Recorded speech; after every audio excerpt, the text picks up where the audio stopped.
Welcome to it's UTV. నేను మీ నాగరాజ్ బైర్సిటీని, శ్రీ పొట్టి శ్రీరాములు, నెల్లూరు జిల్లా.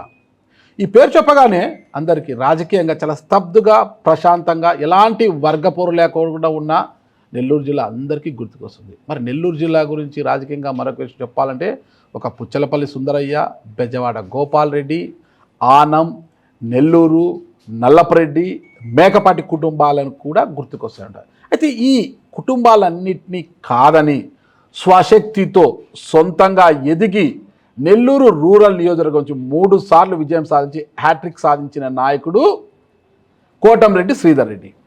మరి అంత బలమైన నాయకుడు, స్వశక్తితో ఎదిగి వరుస విజయాలతో ముందుకు దూసుకుపోతున్న కోటంరెడ్డి శ్రీధర్ రెడ్డి ఒక రౌడీ షీటర్కు పెరేల్ కోసం ఇచ్చే లేఖ విషయంలో ఇరుక్కుపోయారు అనడం కన్నా రాజకీయంగా అడ్డంగా బుక్ అయ్యారనవచ్చు. ఎస్, ఆయన ఒప్పుకుంటున్నారు. ఎస్, అవిలాల శ్రీకాంత్ అంటే రౌడీ షీటర్ అవిలాల శ్రీకాంత్కు పెరేల్ కోసం నేను లేఖ ఇచ్చాను. ఎస్, నేనే ఇచ్చాను. నాతో పాటు గూడూరు ఎమ్మెల్యే పాషం సునీల్, మాకన్నా ముందు గత ప్రభుత్వంలో చంద్రగిరి ఎమ్మెల్యే చెవిరెడ్డి భాస్కర్ రెడ్డి, సూళ్ళూరుపేట ఎమ్మెల్యే అప్పటి ఎమ్మెల్యే కిలివేటి సంజీవయ్య కూడా లేఖ ఇవ్వడం జరిగింది. నా ఇంటికి సహాయం కోరి ఎవరు వచ్చినా కాదనలేను. పెరేల్ అనేది ఖైదీలకు ఒక హక్కు లాంటిది. అందులో భాగంగానే శ్రీకాంత్ తండ్రి నా ఇంటికి రావడంతో పెరేల్ కోసం లేఖ ఇవ్వడం జరిగింది. అలాంటి నన్ను ఒక 3 రౌడీ షీటర్లు అంతమొందించాలని స్కెచ్ వేయడం ఏంటి, అసలు నేను నమ్మలేకపోతున్నాను అన్న విషయం మనం కాసేపు పక్కన పెడితే, ఈ స్కెచ్లో భాగస్వాములుగా ఉన్న, ఏదైతే వైరల్ అయిందో వీడియో, ఆ భాగస్వాములుగా ఉన్న జగదీష్, మహేష్, వినీత్, ఈ 3 కూడా అవిలాల శ్రీకాంత్కు ప్రధాన అనుచరులేని బయట వినిపిస్తున్న వార్తలు. మరి శ్రీకాంత్కు కోటంరెడ్డి శ్రీధర్ రెడ్డి అంత దగ్గర మనిషి అయినప్పుడు, మరి శ్రీకాంత్ అనుచరులుగా భావిస్తున్న ఈ 3 కోటంరెడ్డి శ్రీధర్ రెడ్డిని ఎందుకు అంతమొందించాలనుకుంటున్నారు? అసలు ఈ అవసరం ఎవరికి వచ్చింది, ఎందుకు వచ్చింది అన్న పూర్తి వివరాల కోసమే ఈరోజు కోటంరెడ్డి శ్రీధర్ రెడ్డితో మన యూటీవీ మాటామంతి. ఈ ఇంటర్వ్యూ తర్వాత నిజంగా కోటంరెడ్డి శ్రీధర్ రెడ్డి గారు వాస్తవాలే మాట్లాడారా, వాస్తవాలకు దూరంగా మాట్లాడారా అన్న వివరాలను మీరు కామెంట్స్ రూపంలో తెలియజేయండి. చూసుకోండి.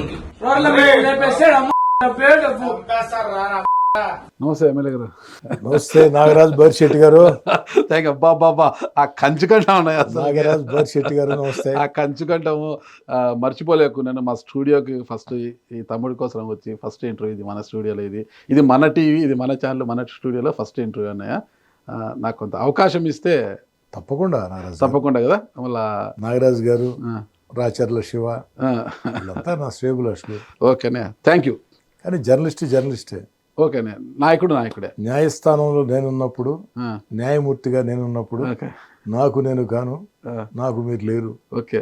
జస్టిస్ చౌదరి సినిమాలో ఎన్టీఆర్ గారు జడ్జిగా సూపర్ అనే పాడిన పాట నేను కాదు, నాకు మీరు లేరు. కాబట్టి నేను ఖచ్చితంగా ఇంటర్వ్యూ జరిగినంతసేపు బైర్శెట్టి నాగరాజు గారు నాకు శ్రేబులాషి కాదు, కోటంరెడ్డి శ్రీధర్ రెడ్డి నాగరాజు గారికి స్నేహితుడు కాదు. ఓకే అన్నయ్య, స్నేహితుడు కదా అన్న, నాకు అన్న రెండు కాదు. ఓకేనా? ఓకే. ఇంటర్వ్యూ స్నేహితుడు ఎప్పుడు అనుకోని ఎవరు అడిగినా మా అన్న. ఇంటర్వ్యూ జరిగినంత సేపు ఓకే అన్నయ్య. ఇంటర్వ్యూ వరకే. ఇంటర్వ్యూ తర్వాత మళ్ళీ ఓకే, అంతే, మన అనుబంధం వేరే. ఓకేనా? ఇంటర్వ్యూ స్టార్ట్ చేద్దామా? ఓకే. నా కట్టకాలేంత వరకు నేను వైఎస్ఆర్ కాంగ్రెస్ పార్టీలోనే ఉంటా. నేను చనిపోయిన జగన్మోహన్ రెడ్డి గారు వచ్చి నా మృతదేహంపై పార్టీ కండువా కప్పాలి, అదే నా కోరిక అని అన్నది మీరే కదా? నేనే. ఓకే. మరి ఏమైంది? అంతలా పొగిడిన జగన్మోహన్ రెడ్డిని కాదని, వైఎస్ఆర్ కాంగ్రెస్ పార్టీని కాదని ఎన్నికలకు ముందే ఎందుకు పార్టీ ఫిరాయించారు? పొగట్టం కాదు, ఆరాధించాం, ప్రేమించాం, పూజించారు, ఇష్టపడ్డాం, మీరు చెప్పినట్టు పూజించాం.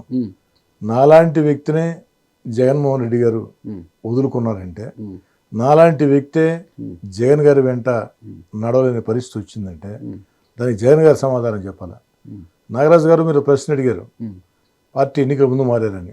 ఎన్నికల ముందు కాదు, 16 నెలల ముందు. నీకు తెలిసి ప్రతిపక్షంలో గెలిచి అధికారం కోసం అధికార పార్టీలోకి వీళ్ళు ఎమ్మెల్యేలని చాలా మందిని చూసి ఉంటావు. అధికార పక్షంలో గెలిచి 16 నెలల అధికారాన్ని వదులుకుని ఆ రోజు జగన్మోహన్ రెడ్డి గారు మరో 25 ఏళ్ళు నేనే ముఖ్యమంత్రిని వారు వారి మందిమగదులు పార్టీ నాయకులు వారి మీడియా చెప్తున్న పరిస్థితుల్లో తెలుగుదేశం పార్టీ భవిష్యత్తు ఏమవుతుందని అందరూ ఆలోచన చేస్తున్న రోజుల్లో 16 నెలల అధికారాన్ని వదులుకొని తెగించి వచ్చి తెలుగుదేశం పార్టీలో చేరా. మీ కోటమిరెడ్డి శ్రీధర్రెడ్డికి పార్టీ మారే మిగతా వాళ్ళకి ఉన్న తేడా అది. అధికార పార్టీలోని చేరలా, అధికారం వదులుకొని ప్రతిపక్ష పార్టీలో చేరా. అధికారం కోసం అయితే 2014, 2019 5 ఏళ్ళు వైసీపీ ఎమ్మెల్యేగా జగన్ గారి వెంట నడిచా, కష్టాల్లో ఉన్న అధికార పార్టీ చూడలా. చాలామంది ఎమ్మెల్యేలు ఇప్పుడు వెళ్ళారు. అధికారం ఉన్న వేళే 16 నెలల ముందే ఏమవుతుందో అర్థం కాని పరిస్థితుల్లో కూడా జగన్ గారితో ప్రయాణం వద్దు అనుకున్నా. ఆఖరి దాకా నేను జగన్ గారితో ఉండి నేను జగన్ గారిని మోసం చేయొచ్చు, అలాంటి వాటికి వ్యతిరేకం కాబట్టి 16 నెలల ముందే జగన్ గారు నివేదించి తెగించి వీధుల్లోకి వచ్చాను. ఓకే, దానికి అనుబంధంగా ప్రశ్నలు మరి తర్వాత అడుగుతానని ఒక చిన్న ప్రశ్న ఇప్పుడు. అంటే కోటమిరెడ్డి శ్రీధర్రెడ్డి గారు ప్రజల యొక్క నాడి పట్టుకోవడములో చాలా మేధస్సుని ప్రదర్శిస్తుంటారు. అంటే 2024 ఎన్నికల్లో వైసీపీ భవిష్యత్తు ఆయన కంటికి కనిపించింది. ఒకవేళ పార్టీలో ఉన్నా కూడా కొన్ని శక్తుల కారణంగా టికెట్ వస్తుందా రాదా అన్న మీమాంస కూడా ఉండింది. వీటన్నింటి పక్కన పెడితే భవిష్యత్తు లేదు వైసీపీకి 2024లో, నేను తప్పుకోవడమే మంచిదని తెలిసి గ్రహించి ముందే పార్టీ ఫిరాయించారనుకోవచ్చుదా? మరి 2014లో అంత ప్రజానాడు కనిపెట్టేవాడిని వైసీపీలో ఎందుకు పోటీ చేస్తాను? వైసీపీ వస్తుందని అందరూ భావించారు. ఉమ్మడి మీరే అన్నారు,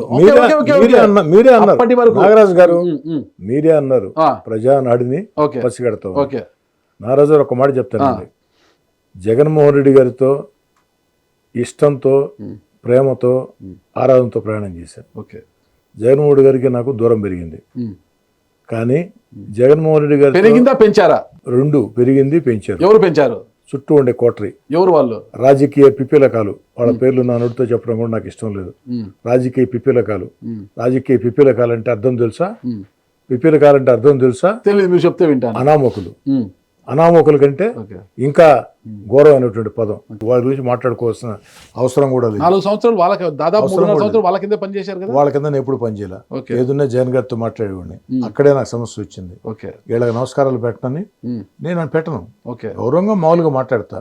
నేను నేరుగా జగన్ గారు అనుకుంటా, మధ్యలో వీళ్ళంతా నాకేంది అనుకుంటా.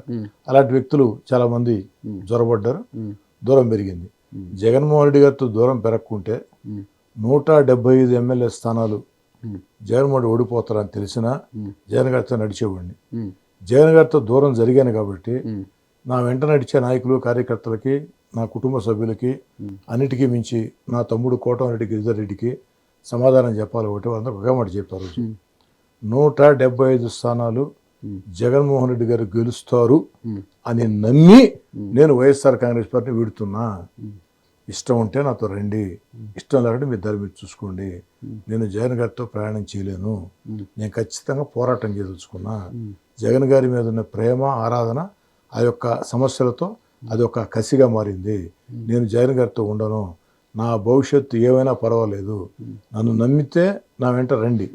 నేనైతే మళ్ళీ చెప్తున్నా, 175 స్థానాలు వైఎస్ఆర్ కాంగ్రెస్ పార్టీ గెలుస్తుంది అని బలంగా నమ్మే నేను వైసీపీ దూరంగా జరుగుతున్నా అని చెప్పాను. నా వెంట నడిచారు మేజర్. కొంతమంది వెళ్ళారు. దేవుడు దయతలిచాడు, ప్రజలు దయతలిచారు, కార్యకర్తలు కష్టం చేశారు. చంద్రబాబు గారు టికెట్ ఇచ్చారు, గాలి కలిసి వచ్చింది. చంద్రబాబు టికెట్ ఇచ్చారు, నేనే చెప్పాను. కరెక్టే నాగరాజు గారు, మీరు అంటున్నారు గాలి అని. నెల్లూరు రూరల్ మెజార్టీ ఎంత? 36,000. నెల్లూరు జిల్లాలో థర్డ్ హైయెస్ట్ మెజార్టీ. మరి 6,000తో గెలిచిన వాళ్ళు ఉన్నారు, లేదండి 12,000తో గెలిచిన. మీ క్రేజ్ ఒక గాలి ప్లస్ మీ క్రేజ్ రెండు ఒప్పుకుంటా. అది ఒప్పుకోండి. కోటమిరెడ్డి శ్రీధర్రెడ్డి గారికి ఏ పార్టీలో ఉన్నా ఆయన క్రేజ్ ఉంటుంది. స్వతంత్ర అభ్యర్థిగా పోటీ చేసినా గెలిస్తే గెలవచ్చు, అంటే 2వ స్థానంలో నిలబడతాడు నేను గట్టిగా చెప్పగలను. గెలిస్తే గెలవచ్చు, 2వ స్థానంలో ఓడిపితే 2వ స్థానంలో నిలబడేంత శక్తిమంతుడు కోటమిరెడ్డి శ్రీధర్రెడ్డి గారు. ఇంకో రికార్డు చెప్పండి. నాకు వ్యతిరేకంగా 1,000 కోట్ల కోటీశ్వరుడు పోటీ చేశాడు. ఆదాల ప్రభాకర్ రెడ్డి గారు మళ్ళీ 1,000 కోట్ల కోటీశ్వరుడు పోటీ చేశాడు. ఆయన పేరు కూడా పలకరా మీరు? అవసరం ఏమిటంట? ఆయన కూడా అనామకుడు. అవసరం ఏమిటంటే అనామకుడని కాదు, అవసరం ఏమిటంటే చెప్పా. మా ప్రత్యర్థి 1,000 కోట్ల కోటీశ్వరుడు పోటీ చేశాడు. ఎస్, మీరు చెప్పినట్టే ఆదాల ప్రభాకర్ రెడ్డి గారు. వైఎస్ఆర్ కాంగ్రెస్ పార్టీ నెల్లూరు రూరల్ స్థానం నన్ను ఓడించాలని ప్రత్యేక శ్రద్ధ పెట్టింది. మీకు తెలుసు, విజయసాయి రెడ్డి గారు స్పెషల్ టీములు తీసుకొని వచ్చారు. పీకే ఏదైతే టీం ఉందో, ఐపాక్ టీం ఉందో, వాళ్ళు నియోజకవర్గానికి ఒకరిని వేస్తే అక్కడ నలుగురు నేర్చారు, అక్కడ అనేక ప్రయత్నాలు 16 నెలలు ఒక యుద్ధంలాగా జరిగింది. మొత్తం యుద్ధంలాగా జరిగిన పరిస్థితుల్లో నా ప్రత్యర్థులంతా ఒక్కటై, నా దురదృష్టం కొద్దీ అనేక మంది నాలుగున్న వాళ్ళు కూడా ఎలక్షన్ సమయంలో నాకు దూరమైన, టీడీపీలో టికెట్ వస్తుందా రాదా అన్నది కూడా ఒక ప్రశ్న మరి చెప్తున్నా మీకు, దూరమైన నెల్లూరు రూరల్ నియోజకవర్గంలో 18 గ్రామాలు 26 డివిజన్లు ఉంటే, అంటే సగం నెల్లూరు నగరం, ఆ నెల్లూరు రూరల్, 26 అర్బన్ డివిజన్లు, 18 గ్రామాలు. ఏ ఒక్క గ్రామంలో కానీ, ఏ ఒక్క డివిజన్లో కానీ వైఎస్ఆర్ కాంగ్రెస్ పార్టీ మెజార్టీ రాలా. ఇంతమంది కలిసి కోట్లు కుమ్మరిచ్చిన ఆదాల ప్రభాకర్ రెడ్డి గారు మీరు చెప్పే వ్యక్తి మహానాయకుడు, ఓటమెరుగు నాయకుడు అని చెప్పినా విజయసాయి రెడ్డి గారు ప్రత్యేక దృష్టి సారించిన, విజయసాయి రెడ్డి గారు వాడవాడలా తిరిగి సగం రోజులు పార్లమెంట్ అంతా తిరిగితే సగం రోజులు నెల్లూరు రూరల్లో తిరిగి వాడవాడలా తిరిగి నా వ్యక్తిత్వాన్ని హననం చేసిన, ఢిల్లీ నుంచి అనేక టీములు తీసుకొని వచ్చి టీ బంకుల దగ్గర దుష్ప్రచారాలు చేయించిన, ఒక్క డివిజన్లో కానీ ఒక్క గ్రామంలో కానీ వైసీపీ మెజార్టీ రాలేదంటే ఇది కోటంరెడ్డి శ్రీధర్ రెడ్డి వెంట నడిచిన నాయకుల కార్యకర్తల కష్టం, తెలుగుదేశం పార్టీ కూటమి కార్యకర్తల కష్టం, తెలుగుదేశం జనసేన బీజేపీ పూర్తి స్థాయిలో నాకు ఇచ్చినటువంటి సహకారం దీనికి కారణం. ఎందుకంటే నన్ను నమ్ముతారు, నన్ను నమ్మారు కాబట్టి అంత పెద్ద భారీ మెజార్టీతో నారాజ్ గారు ఒక్క డివిజన్లో ఒక్క గ్రామంలో, ఆఖరికి ఇప్పుడు మా రూరల్ ఇన్ఛార్జ్ ఉన్నాడు, వారి సొంత గ్రామంలో సైతం చరిత్రలు ఎప్పుడు అనే విధంగా నాకే మెజార్టీ. దాని అర్థం ఏంటి? మొత్తం నియోజకవర్గం అంతా కూడా మీరు చెప్పినట్టు తెలుగుదేశం పార్టీ కూటమి అనుకూల ప్రపంచం నా మీద మీకున్న క్రేజ్ రెండు కలిసి వచ్చాయి. 2014 గురించి మాట్లాడారు. 2014లో ఇంత బ్యాడ్ సిచ్యువేషన్ లేదు, జగన్మోహన్ రెడ్డి గారి మీద కాస్త సానుభూతి ఉండింది. రాష్ట్ర విభజన నేపథ్యంలో సీనియర్ నాయకుడు అయితే బాగుంటుంది రాష్ట్రానికి అనుకుంటూ చంద్రబాబు నాయుడిని గెలిపించారు. ఆయన తక్కువ ఏం గల 67 ఐ థింక్ 67 స్థానాలు ఇచ్చి దాంట్లో మీరున్నారు. 23 మంది అటు పోయినా కూడా మీరంతా బలంగా నిలబడ్డారు. జగన్మోహన్ రెడ్డి గారి కోసం అసెంబ్లీలో ఒక యుద్ధమే చేశారు. ఓకేనా? దాని గురించి అందరూ ఇప్పటికీ సత్యం, ఎవరు కాదనలేరు దాన్ని. జగన్మోహన్ రెడ్డి గారి కోసం ఇంకా ముష్టి యుద్ధానికి కూడా దిగడానికి సిద్ధపడ్డారు అసెంబ్లీలో మీరు. అది మేము చూసాం అందరం కూడా.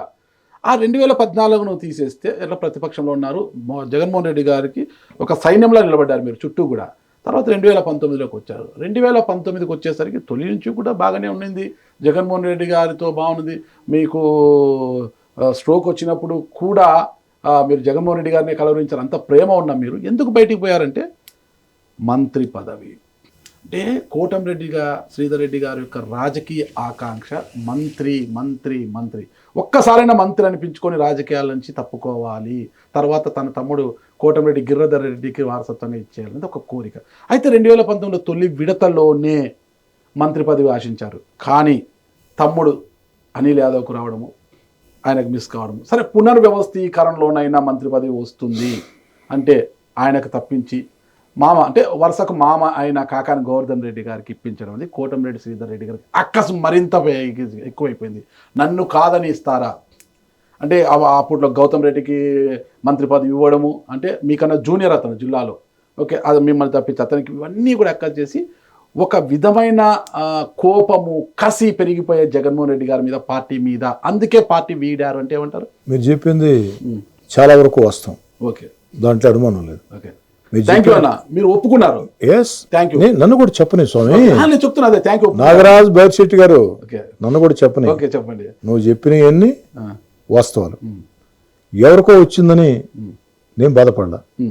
మీరు చెప్పిన అనిల్ కుమార్ యాదవ్ గారికి మంత్రి పదవి వస్తే వేలాది మందితో నెల్లూరు జిల్లా రాజకీయ చరిత్రలో ఎప్పుడు ఎక్కడ ఎవరికి జరగని విధంగా, ఆఖరికి ఆనాటి ముఖ్యమంత్రి నేదురుమల్లి జనార్దన్ రెడ్డి గారికి కూడా జరగని విధంగా ఘనంగా స్వాగతం పలికాం.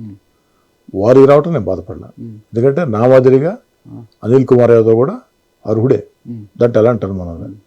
కానీ నాకు మంత్రి పదవి రాలేదు అనే బాధ ఉండింది. రెండోసారి పునర్వ్యవస్థీకరణలో ఇస్తారు అన్న నమ్మకం ఉండింది. ఆ ఒక్కటే కారణం కాదు, జగన్మోహన్ రెడ్డి గారితో ముఖ్యమంత్రి అయిన తర్వాత నాకు వారికి దూరం పెరుగుతూ వచ్చింది. నెల్లూరు రూరల్ నియోజకవర్గంలో జగన్ గారు అధికారం రాకముందు పాదయాత్ర చేస్తే ఆ పాదయాత్రలో రూరల్ నియోజకవర్గంలో అనేక సమస్యల్ని ఆయన దృష్టికి తీసుకువచ్చాం. అధికారం వచ్చిన వెంటనే పరిష్కరిస్తానని బహిరంగంగా జగన్ గారు చెప్పారు. నేను అధికారం వచ్చిన వెంటనే గుర్తు చేస్తూ 10 రోజులు లేఖ ఇచ్చాము. అది ఎక్కడ కూడా పనులు కాలేదు, అడుగు ముందు పడలేదు. అదే లోకేష్ గారి పాదయాత్రలో హామీలు ఇచ్చారు. ఇప్పటికి 80% ఈ 14లో దాన్ని పూర్తి చేసినటువంటి పరిస్థితి. రెండోది, అమరావతి రైతులు కడుపు మండి కడుపు రగిలిన వాళ్ళు.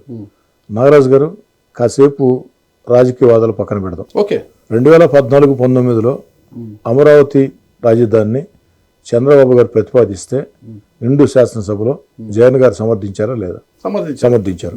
2019 ఎన్నికల్లో జగన్ గారు ఏం చెప్పారు? నేను ముఖ్యమంత్రి అయినా రాజధానికి ఇబ్బంది లేదు, అమరావతి ఉంటుంది, ఇల్లు కూడా కట్టుకున్నాం అని చెప్పారు. మా అందరిచే చెప్పించారు. ఎన్నికలు అయిన తర్వాత దాన్ని 3 ముక్కలు చేసి ఆ త్యాగాలు చేసిన అమరావతి ప్రజల్ని వేదనకు గురి చేస్తే న్యాయస్థానం టు దేవస్థానం పాదయాత్ర చేస్తూ ఉంటే నెల్లూరు రూరల్ నియోజకవర్గంలో వారు వచ్చే సమయానికి వరదలు, ఆ వరదల్లో వాడు చిక్కున్నారు. ఆ వరద ప్రాంతాలు నేను పర్యటిస్తూ వాస్తవానికి ఆడికి వెళ్ళిన దాకా వాళ్ళు అక్కడ ఉండాలని కూడా నాకు తెలియదు. వరద ప్రాంతాలు పర్యటిస్తూ ఉంటే మధ్యలో మండపలు ఇళ్ళు ఉన్నారు. వీళ్ళు ఎవరయ్యా ఇన్ని కార్లు ఉండయి జనం ఉండారంటే వీళ్ళంతా వీళ్ళు వెళ్ళిపోయారు కదా, దాటింది కదా. లేదన్నా, దాటి ఉండాలి మామూలుగా. అయితే ఈ వరదలు వాళ్ళు ఆగిపోయారంటే దారిని వెళుతూ ఆకుండా పోవటం మానవత్వం కాదని దిగి వాళ్ళని పరామర్శించి, వాళ్ళు జయమరావతి అంటే అమ్మ నేను జయమరావతి అనలేను, ఎందుకంటే ఒక వైఎస్ఆర్ కాంగ్రెస్ పార్టీ శాసనసభ్యుడిగా పార్టీని నా నిర్ణయం, నేను కేవలం మానవత్వంతో ఈ దారిని వెళుతూ ఆగాను. రాత్రికి వరదలు ఇంకా ఎక్కువ వచ్చే అవకాశం ఉంది, మెయిన్ రోడ్లో మండపం ఉంది, అక్కడ రండి, ఏం ఏర్పాట్లు కావాలని చెప్పండి. ఇక్కడి నుంచి 11 కిలోమీటర్లు నెల్లూరు రూరల్ నియోజకవర్గం ఉంది. ఇది దాటిన దాకా మానవతావాదంతో మీకు ఏ సహాయం కావాలని చెప్పండి, నేను చేయగలుగుతాను.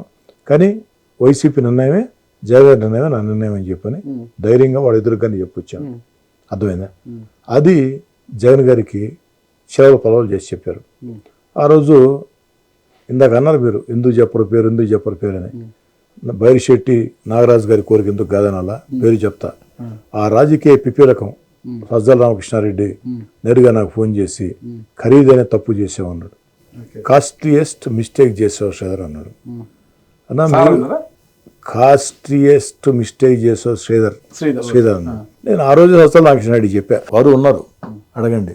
రాజకీయాల్లో మీరు నాకు సలహాలు చెప్పాల్సిన అవసరం లేదు, అడగండి సజ్జల రామకృష్ణారెడ్డిని, అడగండి సజ్జల రామకృష్ణారెడ్డిని.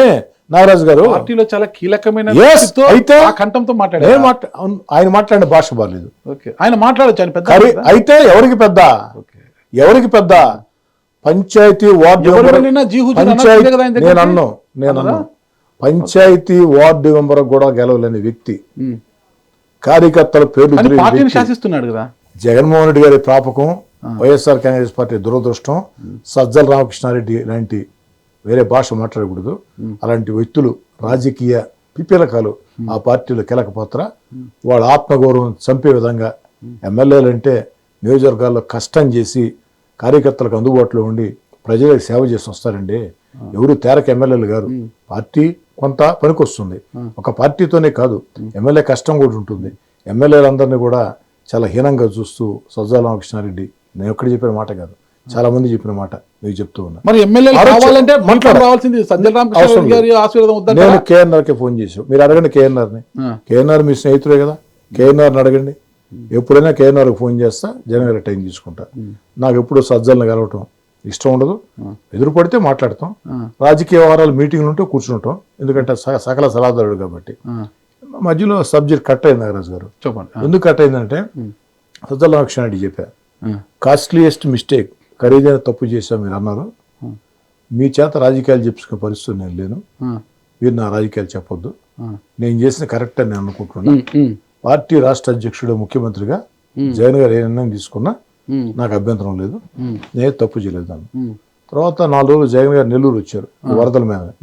అందరి ముందు అడిగారు, కలెక్టర్ ఉన్నారు, ఆనాటి కలెక్టర్ చక్రధర్ గారు ఉన్నారు, కాకాణి గోవర్ధన్ రెడ్డి ఉన్నారు, అందరి ముందు అడిగారు ఇప్పటికైనా తప్పు చేసాం తెలుసుకున్నావా లేదని. నా దృష్టిలో నేను చేసిన తప్పు కాదన్నా, ఆ దారిని వెళుతూ నేను వరద ప్రాంతాల్లో ఉంటే వాళ్ళు అమరావతి ప్రజలని పరామర్శించకుండా వస్తే అది పార్టీకి గౌరవం కాదు, నాకు గౌరవం కాదు. నేను చేసిన చర్య పార్టీ గౌరవాన్ని నా గౌరవం పెంచొద్దు అనుకున్నా. అంటే నీకు మార్పు ఏం లేదా అన్నాడు. 100% మార్పు లేదన్నా, నా అభిప్రాయం అవుతుంది. రాష్ట్ర అధ్యక్షుడిగా మీరు చెప్పారు కాబట్టి ఇంకొకసారి అలాంటి పొరపాటు మీకు నచ్చని విధంగా చేయను, ఇదైతే నేను తప్పు చేశానని నేను అనుకోవట్లేదు అన్నాడు. నేను చెప్పడం కాదు, నువ్వు దాన్ని పొరపాటున భావిస్తున్నావా లేదా, ఇప్పటికైనా గ్రహిస్తావా లేదా అంటే నేను పొరపాటు చేయలేదన్నా అని చెప్పి ఒకటి. రెండు, వెంకయ్యనాయుడు గారు పదవి విరమణ చేస్తుంటే పదవి విరమణ రాజకీయ విరమణ నెల్లూరులో శ్రద్ధ సాగు పెట్టాం. ఆయనతో నాకుండే బంధం కరెక్ట్, అదే అందరికీ తెలుసు. జగన్ ముందు ఆయనతో బంధం కదా నేను ఘనంగా చేశాను. అది పదవి వచ్చినప్పుడు కాదు, పదవి విరమణలో. అదే మీలో ఉన్న గొప్పతనం కదా, పదవి విరమణలో దాన్ని కూడా ప్రశ్నించారు. అయితే ఇందాక మీరు అన్నారు టికెట్ రాదు అని, ఆ ఒక్కటి అబద్ధం నాగరాజు గారు. కారణం ఏంటంటే జగన్ గారు నేనే రిక్వెస్ట్ చేశాను, సజ్జల గారు జగన్ గారు నేనే రిక్వెస్ట్ చేశాను. సాక్ష్యం కూడా చెప్తున్నా మీకు. ధనంజయ రెడ్డి సరే ఆయన మీకు సమాధానం చెప్పకపోవచ్చు, బాలినేని శ్రీనివాసరెడ్డి గారు మా జిల్లా ఇన్ఛార్జి, ఇప్పుడు జనసేన నన్ను అడగండి. జగన్ గారికి ఏం చెప్పానంటే నేను, అన్నా గిరికి అవకాశం ఇవ్వండి, గిరి పోటీ చేస్తాడు అని చెప్పి. నేను కొంచెం తిరగలేకున్నాను హెల్త్ రీజన్స్తో అని. కాదు నీకు సర్వేలో చాలా బాగా వచ్చింది, ఈసారి నేను రిసీవ్ చేయలేను, ఈసారి నువ్వే పోటీ చేయాలా, గిరికి ఇంకేదైనా చూస్తానని చెప్పి అన్నాడు. నీకు కావాల్సిన సపోర్ట్ అంతా నేను ఇస్తాను అన్నాడు. నాకు తెలిసి చాలా తక్కువ మందికి ఆ విధంగా జగన్ గారు చెప్పుకుంటాడు, అంతే కదా. ఏ విధమైన సపోర్ట్? మరి అన్ని ఎలక్షన్ అంటే మీకు తెలియదు ఏం కాదు, అన్ని రకాల సపోర్ట్. ఎందుకంటే నేను మాట్లాడటం బాగుండదు, మీరు వినటం బాగుండదు, ఎవరిని చూస్తే కూడా బాగుండదు, అది చూస్తే బాగుండదు, అంతే. అన్ని రకాల మద్దతు ఇస్తానని చెప్పారు. టికెట్ అనేది సమస్య లేదు. వేదాలు వచ్చాయి, వద్దు అనుకున్నాం, దూరంగా జరిగాం, ఏమవుతుందో భవిష్యత్తు తెలియదు, కానీ కలబడ్డాం, నిలబడ్డాం, ఎదిరించాం, అదిరించాం, ముందుకు సాగాం. దేవుడి దయ, జనం దయ, కార్యకర్తల కష్టం, కూటమి, చంద్రబాబు నాయుడు గారు, పవన్ కళ్యాణ్ గారు, నారా లోకేష్ గారు, కూటమి కాంబినేషన్, నరేంద్ర మోడీ గారి ఆశీస్సులు అన్నీ కలగలిపి ఆఖరికి నా కుటుంబ సభ్యులు కూడా, నా భార్య కానీ, నా ఇద్దరు కుమార్తెలు, ఇద్దరు అల్లుళ్ళు, అన్నిటికీ మించి నా తమ్ముడు కోటమిరెడ్డి గిరి, నా వెంట నడిచే నాయకులు, కార్యకర్తలు, తెలుగుదేశం పార్టీ, జనసేన, బీజేపీ కార్యకర్తలు అందరి కష్టం ఫలితంగా అతి భారీ మెజార్టీతో 1,000 కోట్ల కోటీశ్వరుడిని దారుణంగా ఓడించేశారు. అంటే ఏ నోటితో అయితే పొగిడారు, నాకు రాజకీయ జీవితాన్ని ప్రసాదించి 2 సార్లు నాకు ఎమ్మెల్యే టికెట్ ఇచ్చిన జగన్మోహన్ రెడ్డి గారు రుణం తీర్చుకోలేనన్న నోటితోని ఈరోజు ఆ పార్టీని, జగన్మోహన్ రెడ్డి గారిని దూషించడానికి మీకు మనసు వస్తుంది. వైఎస్ రాజశేఖర రెడ్డి గారు చాలా కాలంగా రాజకీయాల్లో ఉన్నారు, గొప్ప నాయకుడు, నేను కాదంటం లేదు. జగన్మోహన్ రెడ్డి గారు కాదు, వైఎస్ రాజశేఖర రెడ్డి గారిని ముఖ్యమంత్రి చేసింది ఎవరు? సోనియా గాంధీ గారు. అంతే, దాంట్లో అనుమానం లేదు కదా. 2004 దాకా, అంటే వైఎస్ రాజశేఖర రెడ్డి గారు ముఖ్యమంత్రి అయిన దాకా జగన్ గారి ఆర్థిక స్థాయి అయింది. 2004 దాకా అక్కడి నుంచి ఆర్థిక స్థాయి అయింది. 2009లో జగన్మోహన్ రెడ్డి గారికి ఎంపీ టికెట్ ఇచ్చింది ఎవరు? సోనియా గాంధీ గారు కాదా? రాజశేఖర రెడ్డి గారు ఏం చెప్పారు? నా లక్ష్యం రాహుల్ గాంధీని ప్రధాని చేయటం అని చెప్పారు. రాజశేఖర రెడ్డి గారి మరణం తర్వాత పార్టీ వీడే వారం రోజుల ముందు సాక్షి పత్రికలో ఫ్రంట్ పేజీ బ్యానర్ ఐటమ్ రాశారు, సోనియా గాంధీ నా తల్లి, నా ఒంట్లో ఉండే కాంగ్రెస్ రక్తం అని చెప్పి జగన్ గారు లేఖ రాసినట్టు సాక్షిలో వచ్చింది. వేరే పత్రిక సాక్షి చెప్తున్నా. మరి వారం ముందు సోనియా గాంధీ తల్లి, కాంగ్రెస్ పార్టీ రక్తం, వైఎస్ రాజశేఖర రెడ్డి గారి ఆశయం అయితే రాహుల్ గాంధీని ప్రధానమంత్రి చేయటం, రాజశేఖర రెడ్డి గారు ముఖ్యమంత్రి చేసిన సోనియా గాంధీ, మరి రాజశేఖర రెడ్డి గారి బిడ్డగా జగన్ గారిని ఎంపీ టికెట్ ఇచ్చింది సోనియా గాంధీ. ఆ రోజు అన్ని రకాల గౌరవంగా చూశారు. మరి జగన్ గారు ఇబ్బంది ఇచ్చినప్పుడు, సొంత పార్టీ పెట్టినప్పుడు, అంటే జగన్మోహన్ రెడ్డి గారు చేస్తే సంసారం, వేరే వాడు చేస్తే ఇంకొకట కాదు కదా. రాజకీయాల్లో భేదాలు సహజం, భేదాలు సహజం. ఇందిరాగాంధీ గారి దగ్గర నుంచి అనేక మంది, విపి సింగ్ గారి దగ్గర నుంచి అనేక మంది జాతీయ నాయకుల దగ్గర నుంచి స్థానికంగా కూడా ఈరోజు నా వెంట తిరిగేవాళ్ళు రేపటి రోజు ఎమ్మెల్యేలు కావచ్చు. ఒకప్పుడు నేను కొంతమంది వెంట తిరిగా, నేను ఎమ్మెల్యేనయ్యా. కాబట్టి అది విభేదాలు సహజం, భేదాలు సహజం. విభేదాలు సహజ అనంత మాత్రాన, విభేదించినంత మాత్రాన మీరు చెప్పినట్టు ద్రోహం చేసావు అంటే నేనే ద్రోహినైతే జగన్ గారు నాకంటే పెద్ద ద్రోహి. ద్రోహం అని నేను అనలేదు, ఎలా వెళ్ళారన్న. అది విభేదాలు వచ్చాయి అంటే ఇంత బలంగా చెప్పారు కదా జగన్ గారి గురించి, ఎలా వెళ్ళారు అని అన్నారు. అందుకే చెప్తున్నా, జగన్ గారు కూడా అంతే బలంగా చెప్పారయ్యా. మరి సహజం ఇది, ఎవరు ఊహించం. నాగరాజు గారు ఒక జీవన సత్యం చెప్తానండి, చెప్పండి. మీకు పనికొస్తుంది, సమాజంలో తెలుసు, పనికొస్తుంది. జీవితం మనం చెప్పినట్టు నడవదు, జీవితం మన చేతుల్లో ఉండదు, జీవితం చేతుల్లో మనం ఉంటాం, జీవితం మనం నడిపిస్తుంది. అంతే. అంతకుమించి వేరే అంతకుమించి వేరే సరే. జగన్మోహన్ రెడ్డి ఎదుగుదల గురించి, ఆస్తుల గురించి మనం మాట్లాడితే జగన్మోహన్ రెడ్డి 2004 ఉన్న ఆర్థిక పరిస్థితి ఏంటి, ఇప్పుడు ఏంటంటే అది ఊహించలేంది మనము. ఓకే, అట్లే కోటంరెడ్డి శ్రీధర్ రెడ్డి గారు కూడా గతంలో నెల్లూరులో నేను స్కూటర్లో తిరిగేవాడిని, ఇదే ఉన్నాను, చాలా పేదవాడిని అన్న కోటంరెడ్డి శ్రీధర్ రెడ్డి కూడా ఈరోజు మాగుంట లేఅవుట్లో మంచి భవంతి కట్టారు, పెద్ద పెద్ద ప్యాలెస్ లా కట్టారు. అంటే కూడా అది ఎవరు ఆర్థిక పరిస్థితి వాళ్ళు ఎదుగుతూ పోతుంటారు అన్నమాట కాలక్రమేణా. దానికి కారణం చెప్తాను. ఓకే ఓకే 2014లో నేను ఎమ్మెల్యే అయింది. అవునా? 2000 సంవత్సరం అంటే 14 సంవత్సరాల ముందే. మీరు చెప్పింది కరెక్టే. 1986లో విఆర్ కళాశాల పూర్తయిన తర్వాత స్కూటర్ కాదు, ఒక సంవత్సరం పాటు నేను సైకిల్లో తిరిగా. తెలుసుకోండి, సైకిల్లో తిరిగా. గర్వంగా చెప్తాను. ఇది పక్కన పెట్టండి. సైకిల్లో తిరిగా ఒక సంవత్సరం పాటు. 87లో సెకండ్ హ్యాండ్ చేతక్ స్కూటర్ కొన్నా. 87 నుంచి 2000 దాకా 13 సంవత్సరాలు ఆ స్కూటర్, ఒక స్కూటర్ మార్చిన చేతక్ స్కూటరే కాబట్టి స్కూటర్లో తిరిగా. స్కూటర్లో పెట్రోల్ డబ్బులు లేని రోజుల్లో కూడా కొన్ని 100 సార్లు నా స్నేహితులు పెట్రోల్ పోయించి ఉన్నారు. దాన్ని నేను గర్వంగా చెప్పుకున్నా. హైదరాబాద్కు వస్తే నాంపల్లి రైల్వే స్టేషన్ దగ్గర 10 రూపాయలు మడత మంచం లాడ్జీ, నీలాంటి స్నేహితుడు చెప్తే 5 రూపాయలకి ఇచ్చేవాళ్ళు. ఆ మడత మంచం లాడ్జీలోనే దిగేవాడిని చాలా కాలం. హైదరాబాద్ కిందకి వచ్చేవారు రాజకీయ పరం కార్యక్రమాలు, కాంగ్రెస్ పార్టీ రాజకీయాల్లో భాగంగా హైదరాబాద్ వచ్చేవాడు. ఆ తర్వాత వెంకటేశ్వర లాడ్జి 75 రూపాయలు వెంకటేశ్వర లాడ్జి. నేనేం గ్వాలియర్ మహారాజుని అని నేను చెప్పరా. వాటి అర్థం చేసుకోండి, మనం గోల్డ్ స్పూన్ తో పుడితే ఎదిగితే దాంట్లో మజా ఏముంటది. గోల్డ్ స్పూన్ తో పుట్టకుండా కష్టాల్లో నష్టాల్లో పుట్టి పెరిగితే ఈరోజు కోటారెడ్డి అనే ఒక ఇంటి పేరుకి ఎవరి వల్ల పొలిటికల్ గా బ్రాండ్ ఇమేజ్ కోటారెడ్డి శ్రీధర్ వల్ల. నా ఇంటి పేరుకి నేను మూలం. నా ఇంటి పేరుకి నేను మూలం. కోటంరెడ్డి రాజకీయ చరిత్ర అంటే కోటంరెడ్డి శ్రీధర్ అనే. కోటంరెడ్డి ఇంటి పేరు గుర్తున్నంత కాలం కోటంరెడ్డి శ్రీధర్. దీనికి విత్తనం, మొక్క, చెట్టు అన్ని కంప్లీట్ గా. ఖచ్చితంగా దాంట్లో ఒక్కడే కాదు, నా వెంట నడిచే నాయకులు, కార్యకర్తలు అందరూ, ఆఖరికి నా కుటుంబ సభ్యులు, నా తమ్ముడు కోటంరెడ్డి గిరి, నా భార్య పడ్డ కష్టం బిడ్డలు చదివించేదానికి, నేను ఇంట్లో ఎక్కువ లేని సమయంలో కుటుంబాన్ని చూసేదానికి ఇవన్నీ కారణం. దాంట్లో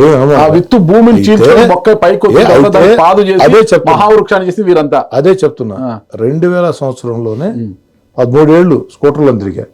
2000 సంవత్సరంలోనే ఎమ్మెల్యేగా 14 ఏళ్ల ముందే నా దగ్గర 2 కార్లు ఉన్నాయి. 2 కార్లు నీకు తెలీదా? రియల్ ఎస్టేట్ వ్యాపారం నేను చేయటం లేదా? మీకు తెలుసు కదా. 2000 సంవత్సరంలో కొండాయిపాలెంలో నెల్లూరు రూరల్ నియోజకవర్గంలో నా రియల్ ఎస్టేట్ స్టార్ట్ అయింది. ఆ రోజు కొండాయిపాలెంలో 3.5 లక్షల ఎకరా 18 లక్షల దాకా రేటు వచ్చింది. అమ్మాం, చాలా వేగంగా వచ్చింది. ఈరోజు అదే కొండాయిపాలెంలో 4 కోట్ల ఎకరా రియల్ ఎస్టేట్ వ్యాపారం చేసాం, కాంట్రాక్ట్లు చేసాం. 2 నాకు స్నేహితులు దండిగా ఉన్నారు. తర్వాత ఎమ్మెల్యే అయిన తర్వాత అది కూడా చెప్తున్నా, ఎమ్మెల్యే కాకముందు స్నేహితులు ఉన్నారు, రియల్ ఎస్టేట్ వ్యాపారులు ఉన్నారు. చిన్న చిన్న రియల్ ఎస్టేటు ఫ్లాట్లు కొనటం, అమ్మటం, చిన్న చిన్న భూములు కొనటం, అమ్మటం, కాంట్రాక్ట్లు చేయటం, ఇది ఒక అలవాటు. అదే వ్యాపారం కాస్త దాంట్లో సమృద్ధిగా సంపాదించాం. 2014లో ఏదైతే ఉందో ఎమ్మెల్యే అయిన తర్వాత రియల్ ఎస్టేట్ వ్యాపారులైనా కాంట్రాక్టర్లైనా ఓ ఎమ్మెల్యే మొత్తం ఉండాలని కోరుకుంటారు. ఇది సత్యం, ఎవరెవరున్నా కాదన్న. ఇప్పుడు నాగరాజు గారు ఉన్నారు, ఎవరో నాగరాజు గారు వ్యాపారంతో కలుస్తానంటే మీకు కూడా ఒక సీనియర్ జర్నలిస్ట్ కాబట్టి నాగరాజు మా ఫ్రెండ్ అని చెప్పుకునేదానికి మీకు కూడా షేర్ ఇస్తారు. దాంట్లో పెట్టుబడి పెడితే ఖచ్చితంగా ఇస్తారు. నీకు అనుమానం తప్పకుండా డెఫినెట్ గా నా స్నేహితుల దగ్గర ఏర్పాటు చేస్తా. తప్పకుండా పెట్టుబడులు పెట్టు, నీకు నచ్చిన పెట్టుబడులు పెట్టు. ఖచ్చితంగా దానికి ఎక్కడ తేడా లేకుండా లెక్క పక్క నీట్గా ఉంటుంది. నా స్నేహితులంతా మంచి వ్యక్తులు. సర్దుబాటు చేసుకొని పెట్టండి, పెట్టిస్తా. కొంతమంది పెట్టించినా కూడా అది కూడా చెప్తున్నా. కొంతమంది తప్పకుండా జీరో లేదు స్వామి, సొంత స్టూడియో పెట్టావు. పేదోడు ఉండాలా. రాజకీయ దందాలు చేస్తే తప్పు, అవినీతి చేస్తే తప్పు. నాగరాజు గారు, నేను రాజకీయ దందాలు చేసి ఉంటే, అవినీతి చేసి ఉంటే 16 నెలల ముందే జగన్ గారిని ధిక్కరించి విధుల్లోకి వచ్చిన తర్వాత ముఖ్యమంత్రి స్థాయిలో నన్ను ఉండనిస్తారా? ఇరికించరా? 3 డిఎస్పీలను పెట్టారు, లోతైన విచారణ చేయించారు, ఎక్కడా దొరకలా. చిల్లర కేసులు పెట్టి, కొట్లాడ కేసులు పెట్టి నన్ను, మా తమ్ముడిని, నా వెంట నడిచే నాయకుల్ని, కార్యకర్తల్ని ఇబ్బంది పెట్టారు. నాగరాజు గారు ఒకప్పుడు ఒక ఛానల్లో పనిచేశారు, తర్వాత ఇంకో ఛానల్లో పనిచేశారు. ఈరోజు నాగరాజు గారు సొంతంగా స్నేహితుడితో కలిసి యూట్యూబ్ పెట్టుకున్నాడు. కాబట్టి నాగరాజు గారు నువ్వు యూట్యూబ్ పెట్టావు కాబట్టి నువ్వు వాళ్ళ బాగా సంపాదించావంటే ఎట్లా సంపాదిస్తాం, అది తప్పు చేస్తే తప్పు. నాకు తెలిసి ఆ మాట అనలేదు నేను, ఎందుకంటే మీ గురించి నాకు తెలుసు, రాచర్ల శివ గురించి నాకు తెలుసు, తప్పు పట్టలేను. అదంటే ఒక జర్నలిస్ట్గా మీకు కొంత పరిచయాలు వస్తాయి, ఆ పరిచయాల ద్వారా బంధాలు వస్తాయి, అనుబంధాలు వస్తాయి, ఆర్థికంగా సర్దుబాట్లు వస్తాయి, ఇంకా ఇంకా యూట్యూబ్ ఎదగాలని చెప్పని మనస్ఫూర్తిగా నేను కోరుకుంటా. దాంట్లో మనం పడాల్సిన ఇప్పుడు అంటే 16 నెలల ముందు మీరు బయటకు వచ్చాను, ఏమీ చేయలేకపోతున్నాను, చాలా నిజాయితీతో ఉన్నారన్నయ్య మీరు. అంటే ఆ రోజు బయటకు వచ్చింది మంత్రి పదవి ఇవ్వలేదని ఒక కోపం అయితే మీరుంది. ఇప్పుడు కూటమి అధికారంలోకి వచ్చిన కోటంరెడ్డి శ్రీధర్ రెడ్డి గారికి ఖచ్చితంగా మంత్రి పదవి వస్తుంది అని అందరూ అనుకున్నారన్నయ్య. అనుకునే దానిలో అప్పుడు కూడా మిస్ అయింది. ఇక మొదటి విడతల్లోనే అంటే లోకేష్ గారికి అతి సన్నిహితంగా ఉంటారు కోటంరెడ్డి శ్రీధర్ రెడ్డి గారు, ఖచ్చితంగా లోకేష్ గారి టీంలో ఉన్న ప్రతి ఒక్కరికి మంత్రి పదవులు ఖాయం అనుకున్నారు. అందులో చాలా వేగంగా ఉండే ప్రజల్లో ఒక మాస్ లీడర్గా పేరుందని కోటంరెడ్డి శ్రీధర్ రెడ్డి గారు పక్కా అనుకున్నారు. చివరి నిమిషంలో మెగా కాంపౌండ్ ఆశీర్వాదంతో ఆనం రామనారాయణ రెడ్డి గారికి మంత్రి పదవి వచ్చింది. నాకు మంత్రి పదవులు ఎవరికి ఎలా వచ్చాయో నాకైతే తెలియదు. నేను మంత్రి పదవి ఆశించిన మాట వాస్తవం. కానీ నాగరాజు గారు జగన్మోహన్ రెడ్డి గారితో సుదీర్ఘ బంధంలో నేను మంత్రి నాకు ఎందుకు ఇవ్వో అడిగే హక్కు ఉంది. ఓకే, తెలుగుదేశం పార్టీలో నేను చాలా జూనియర్ని, అడిగే హక్కు తక్కువ. కాదంటే ఒకటి 16 నెలల ముందు తెగించి జగన్ గారిని ధిక్కరించి విభేదించి విధుల్లో కూర్చా పోరాటం చేశా, కేసులు పెట్టించుకున్నా, ఇబ్బందులు పడ్డా.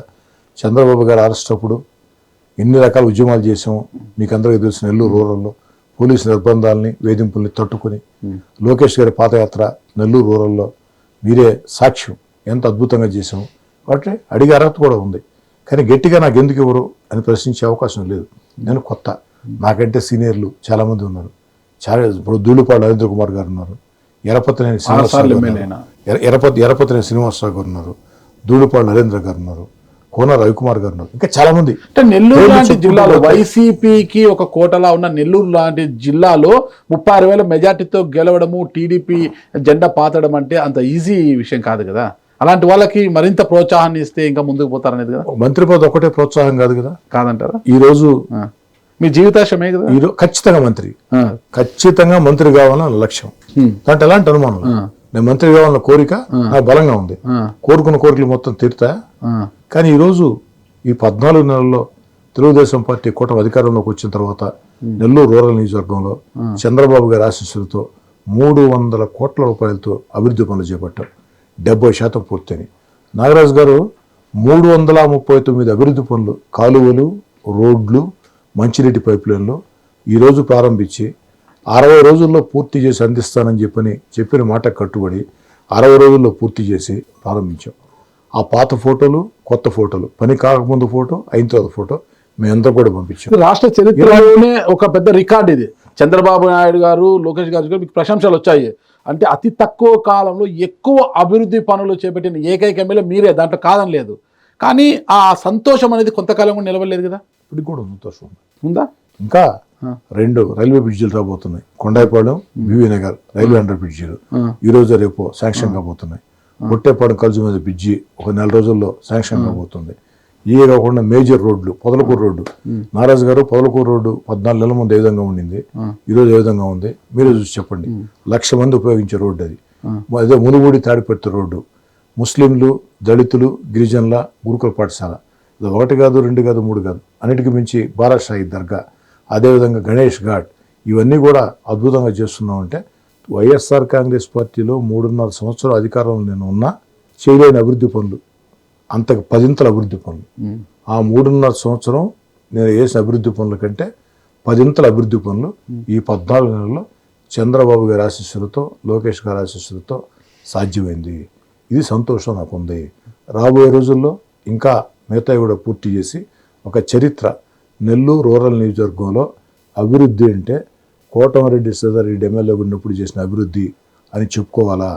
ఎమ్మెల్యే అంటే ఎలా ఉండాలంటే కోటమిరెడ్డి శ్రీధర్ రెడ్డిలా ఉండాలా? పిలిస్తే పరికి ఎమ్మెల్యేగా ఉండాలా? ఎవరు ఫోన్ చేసినా స్పందించాలా?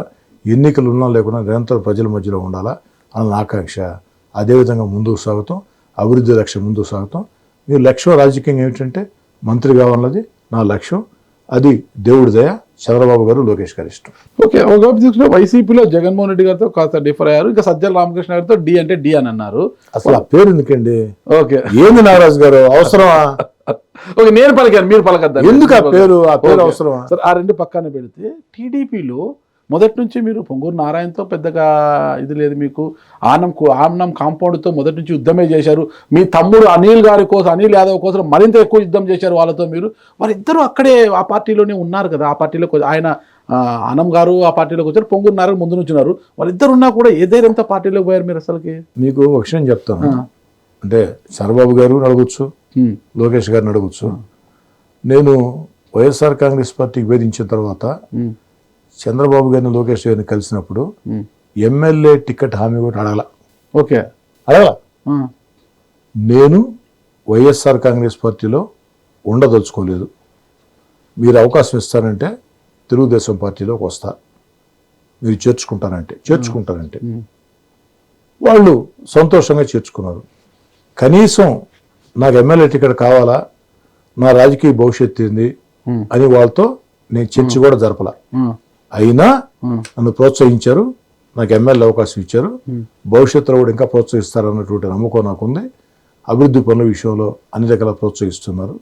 కాబట్టి నాకు పొంగూరు నారాయణ గారితో ఎప్పుడు విభేదాలు లేవు. ఆనవ సోదరులతో ఒకప్పుడు విభేదాలు ఉన్నాయి. ప్రస్తుతం ఆనవ రామనారాయణ రెడ్డి గారు నాకు మంచి శ్రేయోభిలాషి. అన్నిటికీ మించి నాకు కానీ నా తమ్ముడు కోటమిరెడ్డి గిరిధర్రెడ్డి కానీ ఒక పెద్దన్నలాగా ముందుకు సాగుతున్నాడు.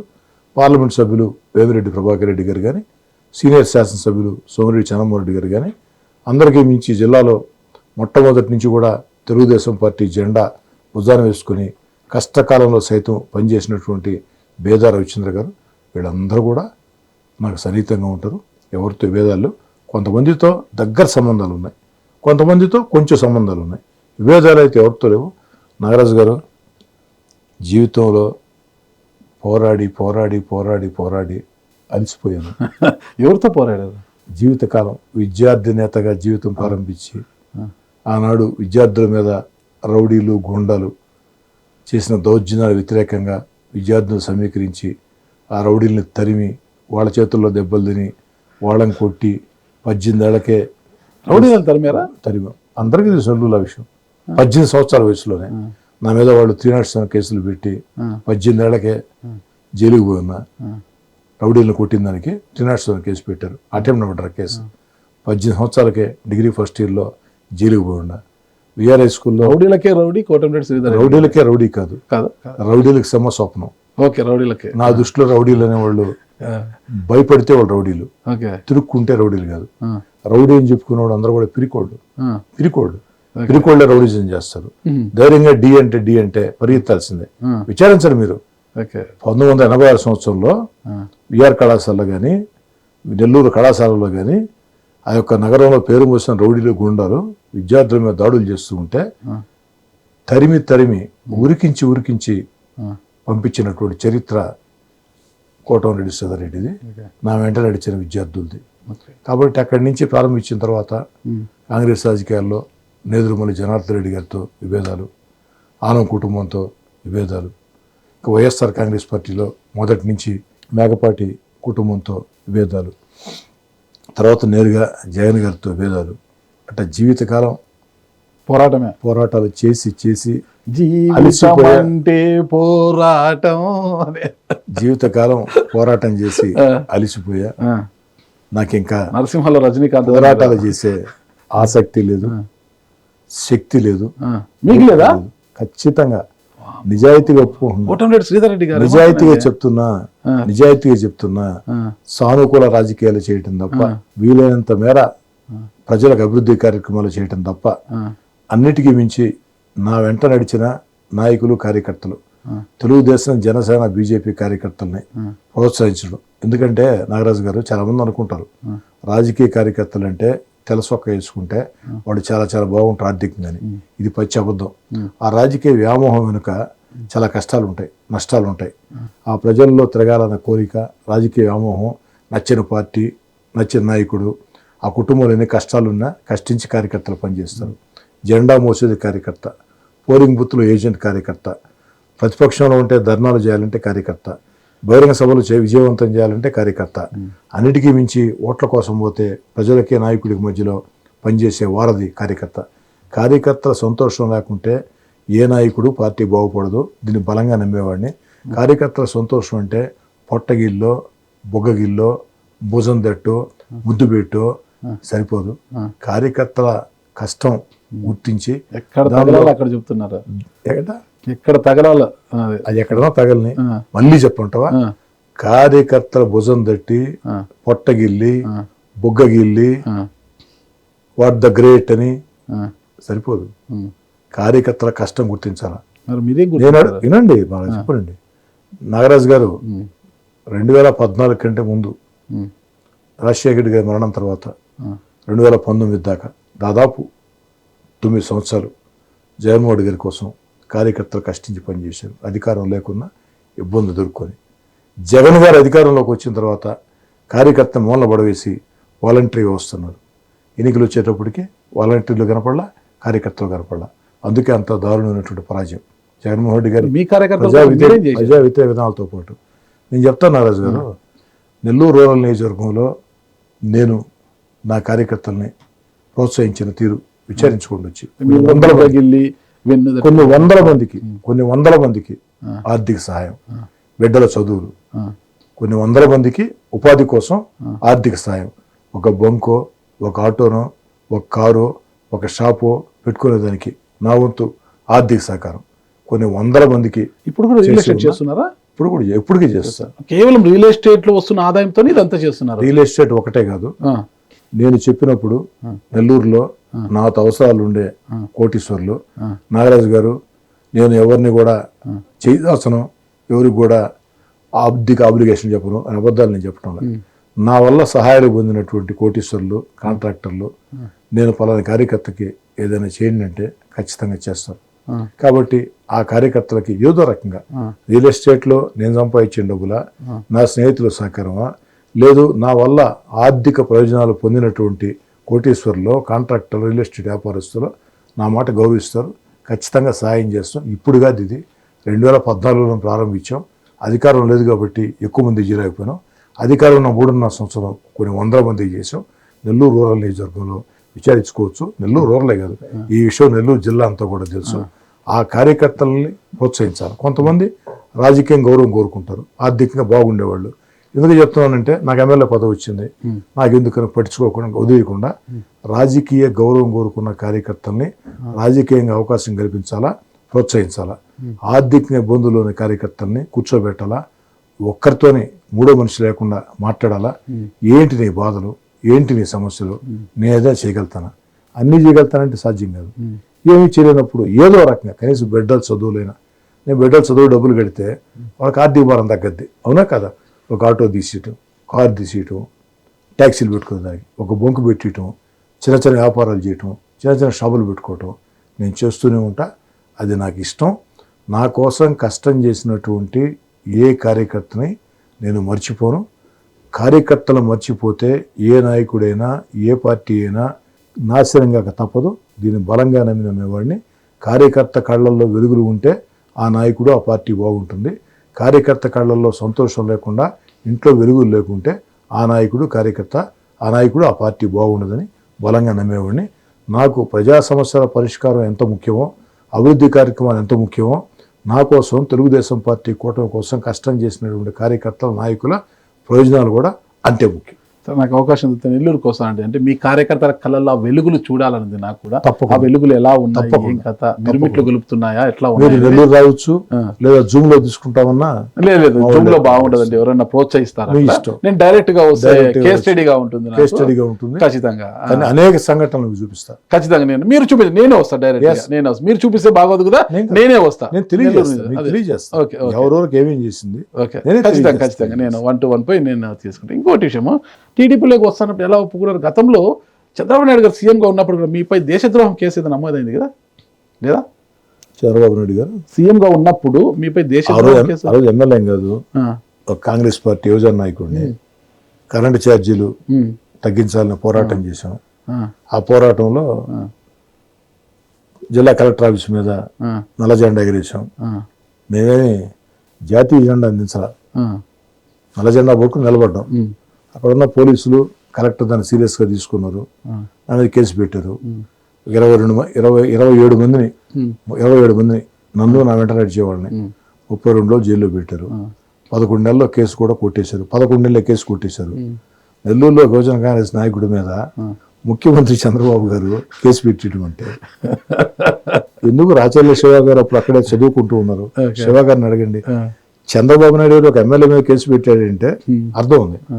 అర్థం కదా? ఒక యువజన కాంగ్రెస్ నాయకుడిని ఆ రోజు నేను ఎప్పుడు సంగతి ఇది 2000 సంగతి. పార్టీలోకి వెళ్ళిన దానికి ఏమైనా గుర్తు రాలేదంటారా అప్పటి రోజులేమి? నాకు గుర్తులేదు. ఓకే, ఇంకా ఈ విషయాన్ని మనం వీడికి కట్ చేస్తే ఇప్పుడు మళ్ళా తెర మీదకి వచ్చేసరికి రౌడీలకే సింహస్వప్నం కోటంరెడ్డి శ్రీధర్ రెడ్డి గారు ఈ రోజుకి అలాగే కనిపిస్తున్నారు. ఎందుకంటే 2024 ఎన్నికలకు అదే ముందు మీరు పార్టీ నుంచి ఇక దూరం అయిపోయారని తెలిసినప్పుడు బూరగడ్డ అనిల్ అప్పట్లో వైసీపీ నాయకుడిగా చెప్పుకునేవాడు, నాకు జగనన్న ఆదేశిస్తే కోటంరెడ్డి బ్రదర్స్ను బండికి కట్టుకొని వస్తానని ఒక పెద్ద ఎత్తున నేరుగా నాకే ఫోన్ చేశాడు. నేరుగా నాకే ఫోన్ చేశాడు. కోటంరెడ్డి శ్రీధర్ రెడ్డి అది జగనన్న ఆదేశిస్తే మీ ఇద్దరు అన్నదమ్ముల్ని బండికి కట్టుకొస్తా, అది కొట్టుకుంటూ అది చాలా నవ్వు పుట్టించింది. తర్వాత నాగరాజు గారు బోరుగడ్డ అనిల్ నాకు ఫోన్ చేశాడు. చేయించింది రాజకీయ పిప్పలకం, ఇందాక అనుకున్న పేరు సత్య రామకృష్ణారెడ్డి గారు. జగన్మోహన్ రెడ్డి గారి ఆశీస్సులు దండిగా ఉన్నాయి. నాకే కాదు, చాలా మందికి ఫోన్లు చేశారు. అప్పుడు అఫీషియల్ గా తనకి పార్టీలో సభ్యత్వమే లేదు కదా బోరుగడ్డ అనిల్కి. ఇంకా దానికి మనం ఏం చేయలేం. దానికి మనకాడ సమాధానం లేదు. సభ్యత్వం లేనప్పుడు, మీకు సన్నిహితులు కానప్పుడు ఆ విధంగా బెదిరిస్తూ ఉంటే, సోషల్ మీడియా పోస్టింగ్లు పెడుతూ ఉంటే, చంద్రబాబు గారి మీద, పవన్ కళ్యాణ్ గారి మీద, నారా లోకేష్ గారి మీద పెడుతూ ఉంటే జగన్మోహన్ గారు చర్యలు తీసుకోవచ్చు కదా? తీసుకోలేదు కదా? బహిరంగ ఎమ్మెల్యేగా ఫోన్ చేసి బెదిరించాడు. అంతకంటే ఎక్కువ మాట్లాడగలుగుతా నేను. కానీ ఈయనే ప్రజలు ఏమనుకుంటారు? వాడు సంఘ వ్యతిరేక శక్తి, వాడు ఉచ్చ నిచాల గురించి మాట్లాడితే మా ఎమ్మెల్యే ఇట్లా మాట్లాడాడు అనుకుంటారని ఒక క్షణం ఆలోచన చేసి చాలా గౌరవంగా సమాధానం చెప్పా. ఒకటైతే కరెక్టే చెప్పా, మాట మీద నిలబడు, కట్టేసి కొట్టుకుంటా తీసుకోబో. నువ్వు రా, నేను రాలేను, నాకు అంత శక్తి లేదయ్యా, నెల్లూరులోనే ఉంటా, ఆఫీస్లో వచ్చి కొడతాను, ఉట్టి తీసుకోబోతాను, మాట మీద నిలబడు, తీసుకోబో అట్టే నీళ్ళు అని చెప్పా. మా రోజు వీడియోలంతా అన్ని ఛానల్లో పెట్టుకున్నారు. ఏమో నాగరాజు గారు, అదే బోరుగడ్డ అనిల్ వైసీపీ అధికారంలో ఉన్న వేళ, జగన్మోహన్ రెడ్డి గారి ఆశీస్సులు మెండుగా ఉన్న వేళ, నాకు మీరు అనుకున్న వ్యక్తి ఆ రాజకీయ పిప్పలకం వారి మెండుగా ఉన్న వేళ 3 రోజుల తర్వాత దేవుడు ఏ విధంగా చూపించాడు, ప్రకృతి ఏ విధంగా చూపించాడు. బోరుగడ్డ అనిల్ని తరుముకుంటే ఆఫీస్కి వెళ్ళి పరిగెత్తి పారిపోయిన తీరు, బోరుగడ్డ దొరుకుంటే ఆ రోజు బోరుగడ్డకి ఏం జరిగి ఉండేదో ఆ దేవుడికే తెలుసు. స్క్రిప్ట్ దేవుడి స్క్రిప్ట్.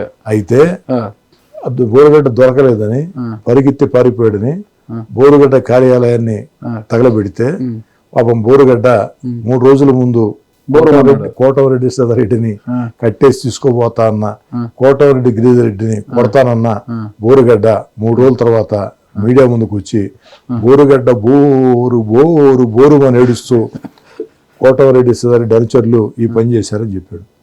గుంటూరులో నేను ఎలా చేయగలుగుతాను? ఎలా సాధ్యం? నాగరాజు గారు, దేవుడి స్క్రిప్ట్ తెలియదు, అమాయకుడు వాళ్ళకి తెలియదు. స్క్రిప్ట్ కోటమిరెడ్డి శ్రీధర్ రెడ్డి గారు రాశారు, కథ screen play direction Kotamreddy Sridhar Reddy గారు. పాపం అంత ఈజీగా ఎలా నమ్ముతారు? మిమ్మల్ని చూసి మీ ఫేస్ చూసి ఎవరైనా నమ్ముతారన్న గారు? అంత అమాయకంగా ఇంకా గడ్డం పెట్టుకొని రామరెడ్డిలా కనిపిస్తారు కానీ మరి మీరు రామరెడ్డి కదా తెలియదు జనాలకి. మీరేంటి, ఆ స్క్రిప్ట్ ఏంటి, ఆ కథ అదే చాలా అద్భుతంగా. అధికారంలో ఎవరున్నారు? వివి వినాయక్ కూడా అధికారంలో ఎవరున్నారు? వైసీపీ ఉందన్న. మరి నా మీద కేసు ఎందుకు పెట్టలేదు? అదే అన్నగారు, అదే అన్నగారు. అంటే ఆ కథ రాసినప్పుడు కథ నాకు సంబంధం లేదు కాబట్టి, కరెక్ట్ దేవుడి రాత కాబట్టి, ప్రకృతి రాత కాబట్టి. ఎందుకంటే నోరుందని ఇష్టారాజ్యంగా మాట్లాడితే అందరూ పెద్ద మనుషులు ఉండరా? అందరూ పెద్ద మనుషులు ఉన్నా కూడా దేవుడు శిక్ష తెర వెనకాల కోటంరెడ్డి అనే ఒక దేవుడు కూడా ఉంటాడు శిక్షించడానికి, పాపులను శిక్షించడానికి. ఎప్పుడు కూడా విశ్వచక్రాన్ని చేతుల్లో ఇలా పట్టుకొని నిలబడి ఉంటాడు. బోరుగడ్డ అనిల్ 3 రోజుల ముందు నన్ను బోరుగడ్డ అనిల్ 3 రోజుల ముందు నన్ను కట్టేసి కొడతానన్న వ్యక్తి 3 రోజుల తర్వాత బోరు నడుస్తూ కోటమిరెడ్డి సీతారెడ్డి అనుచరులు నా మీద దాడి చేశారు, చుట్లో తప్పించుకున్నాను, నా కార్యాలయం కారు తగలబెట్టారంటే నాకు సంబంధం లేకుండా చాలా సంతోషం వేసింది. ఇక్కడ ఒక చిన్న చాలా సంతోషం వేసింది. నాగరాజు గారు సంతోషపడ్డా, బాధపడ్డానని చెప్తున్నా, నాకు సంబంధం లేదని చెప్తున్నా. దేవుడు ఒక ఉంటాడు నాయన, ప్రకృతి ఉంటుంది. ఇష్టారాజ్యంగా అధికార మదంతో ప్రవర్తిస్తే దేవుడు ఊరుకోడు, జరగాల్సింది అక్కడ జరిగింది, అలాంటి పనులు చేయొద్దు నాయన అని చెప్తుంటారు. చిన్న లాజిక్ మర్చిపోయారు మీరు ఇక్కడ. ఆ రోజు బోరగడ్డ అనిల్ అలా చెప్పినాడు, అధికారంలో వాళ్ళే కదా, కేసు పెట్టచ్చు కదా నా మీద అని మీరు అన్నారనమాట. కేసు పెడితే వాళ్ళు దాన్ని ఓన్ చేసుకొని బోరగడ్డ అనిల్ని వాళ్ళ ఆఫీసు తగలబెట్టారు, బోరగడ్డ అనిల్ని అంతమొందించడానికి ప్రయత్నించాలని కేసు పెడితే, ప్రభుత్వం ఇన్వాల్వ్ అయి పెడితే, అప్పుడు బోరగడ్డ అనిల్ వాళ్ళ పార్టీ మనిషిని వాళ్ళు ఒప్పుకోవాలి. కానీ వాళ్ళ పార్టీ ముందు నుంచి కూడా బోరగడ్డ అనిల్కి మాకు సంబంధం లేదని ఒకవైపు నుంచి నడుపుతూనే మరోవైపు నుంచి చేస్తున్నాయి. కానీ ఇక్కడ కేసు పెడితే మీ మీద బోరగడ్డ అనిల్ వాళ్ళ మనిషి, వాళ్ళ పార్టీ మనిషిని ఒప్పుకోవాలి. ఒక చిన్న లాజిక్ ఉంది ఇక్కడ. దానివల్ల వాళ్ళు పట్టించుకోలేదు, కాగల కార్యం గంధర్వులు తీరుస్తారని తీరిపోయింది. ఇది కరెక్ట్ అంటారా? మిమ్మల్ని నమ్మి బోరుగడ్డ అనిల్, మిమ్మల్ని నమ్మి బోరుగడ్డ అనిల్ ఆ పని చేసిన తర్వాత బోరుగడ్డకి ఊరేయటం కరెక్ట్ అంటారా? నేనైతే వదలను. నన్ను నమ్మి ఎవరైనా పని చేస్తే ఖచ్చితంగా మాట చెప్తే వదలను. ఇంకొకటి, అప్పుడు సరే పట్టించుకోలేదు. ఇదే బోరుగడ్డ అనిల్ జగన్ గారికి సంబంధం లేకుంటే, వైసీపీకి సంబంధం లేకుంటే, చంద్రబాబు గారి దగ్గర నుంచి, పవన్ కళ్యాణ్ గారి దగ్గర నుంచి, నారా లోకేష్ గారి దగ్గర నుంచి, సత్యకుమార్ యాదవ్ గారి దగ్గర నుంచి ఇష్టారీతిగా పోస్టింగ్లు పెట్టినప్పుడు ఏమైనా కేసులు పెట్టారా బోరుగడ్డ అనిల్ మీద? అదే తెలుగుదేశంకి అనుకూలంగా, వైసీపీకి వ్యతిరేకంగా సాధారణ ప్రజలు సోషల్ మీడియాలో పోస్టింగ్లు పెట్టిన 70 ఏళ్ల మహిళలను కూడా అరెస్ట్ చేసిన పరిస్థితి. అంకబాబు లాంటి ఒక సీనియర్ జర్నలిస్టు, అంకబాబు ఒక సీనియర్ జర్నలిస్టు, ఆయన వేధించినటువంటి తీరు అంటే, వారికంటే వారు పెట్టిన పోస్టింగ్లు ఎక్కడా కూడా తప్పులు లేదు.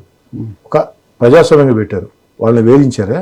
బోరుగడ్డ అనిల్ ప్రతిపక్ష నేత మీద, పవన్ కళ్యాణ్ గారి మీద, లోకేష్ గారి మీద పోస్టింగ్లు పెట్టడం, అందరినీ బెదిరించడం, నాలాంటి వాళ్ళని బెదిరించడం చేస్తే కేసులు పెట్టారా? పెట్టలా. ఏంది నాగరాజు గారు పసిపిల్లలాగా మాట్లాడతారు? బోరుగడ్డ అనిల్ పసిపిల్లుడు నాగరాజు గారు, ఏంది అది? మామూలుగా మీరు అన్ని విషయ పరిజ్ఞానం ఉంది, మీరు అద్భుతంగా మాట్లాడతారు, కొన్ని విషయాల్లో ఇంత పసిపిల్లడైపోతున్నారు ఏంది? మీకు తెలియదా బోరుగడ్డ అనిల్ వారి సొంతం అని? మీరు సజ్జల రామకృష్ణారెడ్డి దగ్గరికి వెళితే, రాజకీయ పీపుల్ దగ్గరికి, ఈ బోరుగడ్డ అనిల్ ఎప్పుడు అక్కడే ఉండేవాడు, ఎవరైనా అడగండి, మీరు చాలా మందికి ఒకటి క్లారిటీ ఇస్తున్నా మీకు. బోరుగడ్డ అనిల్ పరోక్షంగా వైసీపీ మనిషి నేను నమ్ముతాను, కానీ ఎక్కడ వాళ్ళు ఓన్ చేసుకోలే అంటున్నా, ఎక్కడ వాళ్ళు ఓన్ చేసుకోలే. బోరుగడ్డ అనే వ్యక్తి బోరుగడ్డ అనిల్ వైఎస్ మైకల్ రెడ్డి గారి మా పెద్దనాన్న తిరిగేవారు, ఆయన మాత్రం నాకు సంబంధమే లేదనేవారు. వైఎస్ మైకల్ రెడ్డి గారు, జగన్మోహన్ రెడ్డి గారు వాళ్ళ మామ. క్వశ్చన్ అడతాను. బోరుగడ్డ అనిల్ మీద జరిగినటువంటి దాడి, ఆయన ఆఫీస్ తగలబెట్టడం నీకేమైనా బాధేసిందా? నాకేం బాధ లేదు. ఆయన మాట్లాడడం తప్పు. మిమ్మల్ని ఒక ఎమ్మెల్యేని, ఒక ప్రజాప్రతినిధిని, అసలు ఆయనకు సంబంధం లేదు, పార్టీ వర్సెస్ ఎమ్మెల్యే జరుగుతోంది, ఆ మధ్యలో అతను దూరడం అనేది పెద్ద తప్పు. అది ఒకవేళ దూరినా అతను ఏదో ఫ్రెండ్స్తో మాట్లాడుకోవచ్చు, కానీ మీకే ఫోన్ చేసి ధమ్కి ఇవ్వడం అనేది, అది ఆయన వెనకాల ఉన్న బలాన్ని చూసుకొని ఉంటాడు. నేనేం చెప్తానండి, నేను మళ్ళీ చెప్తున్నా, బోరుగడ్డ అనిల్ మీద జరిగిన దాడికి నాకు సంబంధం లేదు.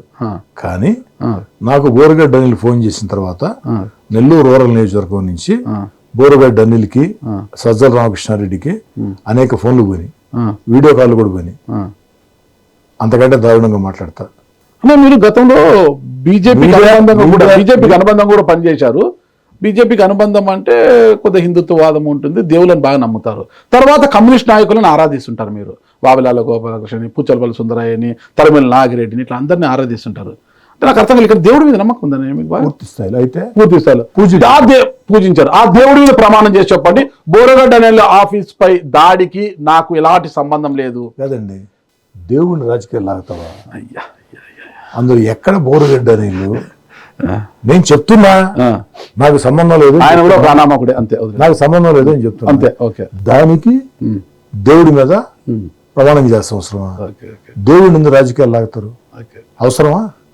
చెప్పండి. ఈ ఇంటర్వ్యూలో ఇంకో ప్రధాన ప్రశ్న అడుగుతాం ముందుకి, అప్పుడైనా దేవుడి మీద ప్రమాణం చేయాలి మీరు. ఓకే, ఈ విషయాన్ని మనం కట్ చేస్తే ఒక్కసారి ఎన్నిక వచ్చరికి ఈసారి టీడీపీ తొలి మంత్రివర్గంలో చోటు తగ్గలేదు, పునర్వ్యవస్థీకరణ త్వరలో ఉండబోతుంది, అప్పుడైనా కోటంరెడ్డి శ్రీధర్ రెడ్డి గారికి ఖచ్చితంగా మంత్రి పదవి వస్తుంది. జిల్లా నుంచి వేమిరెడ్డి ప్రశాంత్ రెడ్డి గారు, కోటంరెడ్డి శ్రీధర్ రెడ్డి ఇద్దరు కూడా రేసులో ఉన్నారు పునర్వ్యవస్థీకరణ మంత్రి పదవుల కోసం అంటున్న తరుణంలో మీ పార్టీకి అనుకూలమైన 2 పత్రికలలో మీ గురించి వ్యతిరేకంగా రాయించింది వాళ్ళే రాశారా, ఎవరైనా పన్ని కట్టుకొని రాయించారా?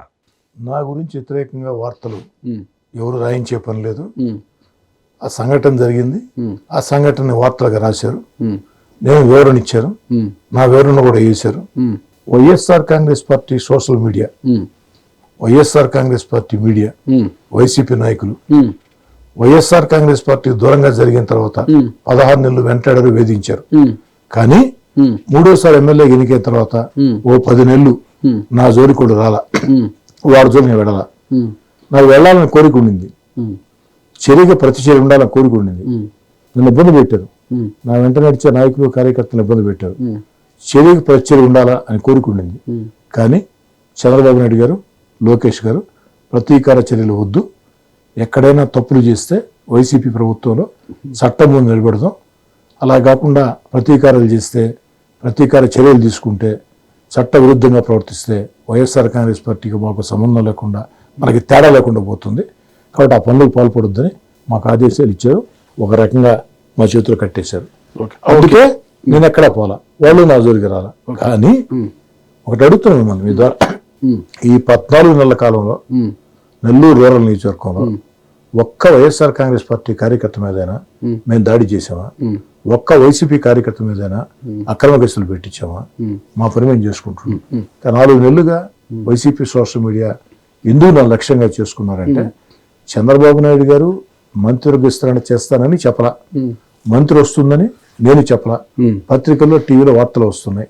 దాన్ని చూసి నాకు మంత్రి పదవి రాకూడదని వైఎస్ఆర్ కాంగ్రెస్ పార్టీ చేసే కుట్ర తప్ప ఇది వేరే వాళ్ళు చేసే కుట్ర కాదు. ఓకే, 2 పాయింట్లు అన్నారు ఇక్కడ. ఓకే, చంద్రబాబు నాయుడు గారు అంటే కక్ష సాధింపులకు చేయి కట్టేశారు మీకు ఇట్లా వద్దు అనేసి. మనకు వైసీపీ కక్ష సాధింపులు కాదు, ప్రతీకార చర్య. ప్రతీకార చర్యలు, కక్ష సాధింపులు 2 ఒకటే, ఇంచుమించు నాకు అలాగే ఉంటే. నాకు వచ్చిన తెలుగు అంతంత మాత్రమే.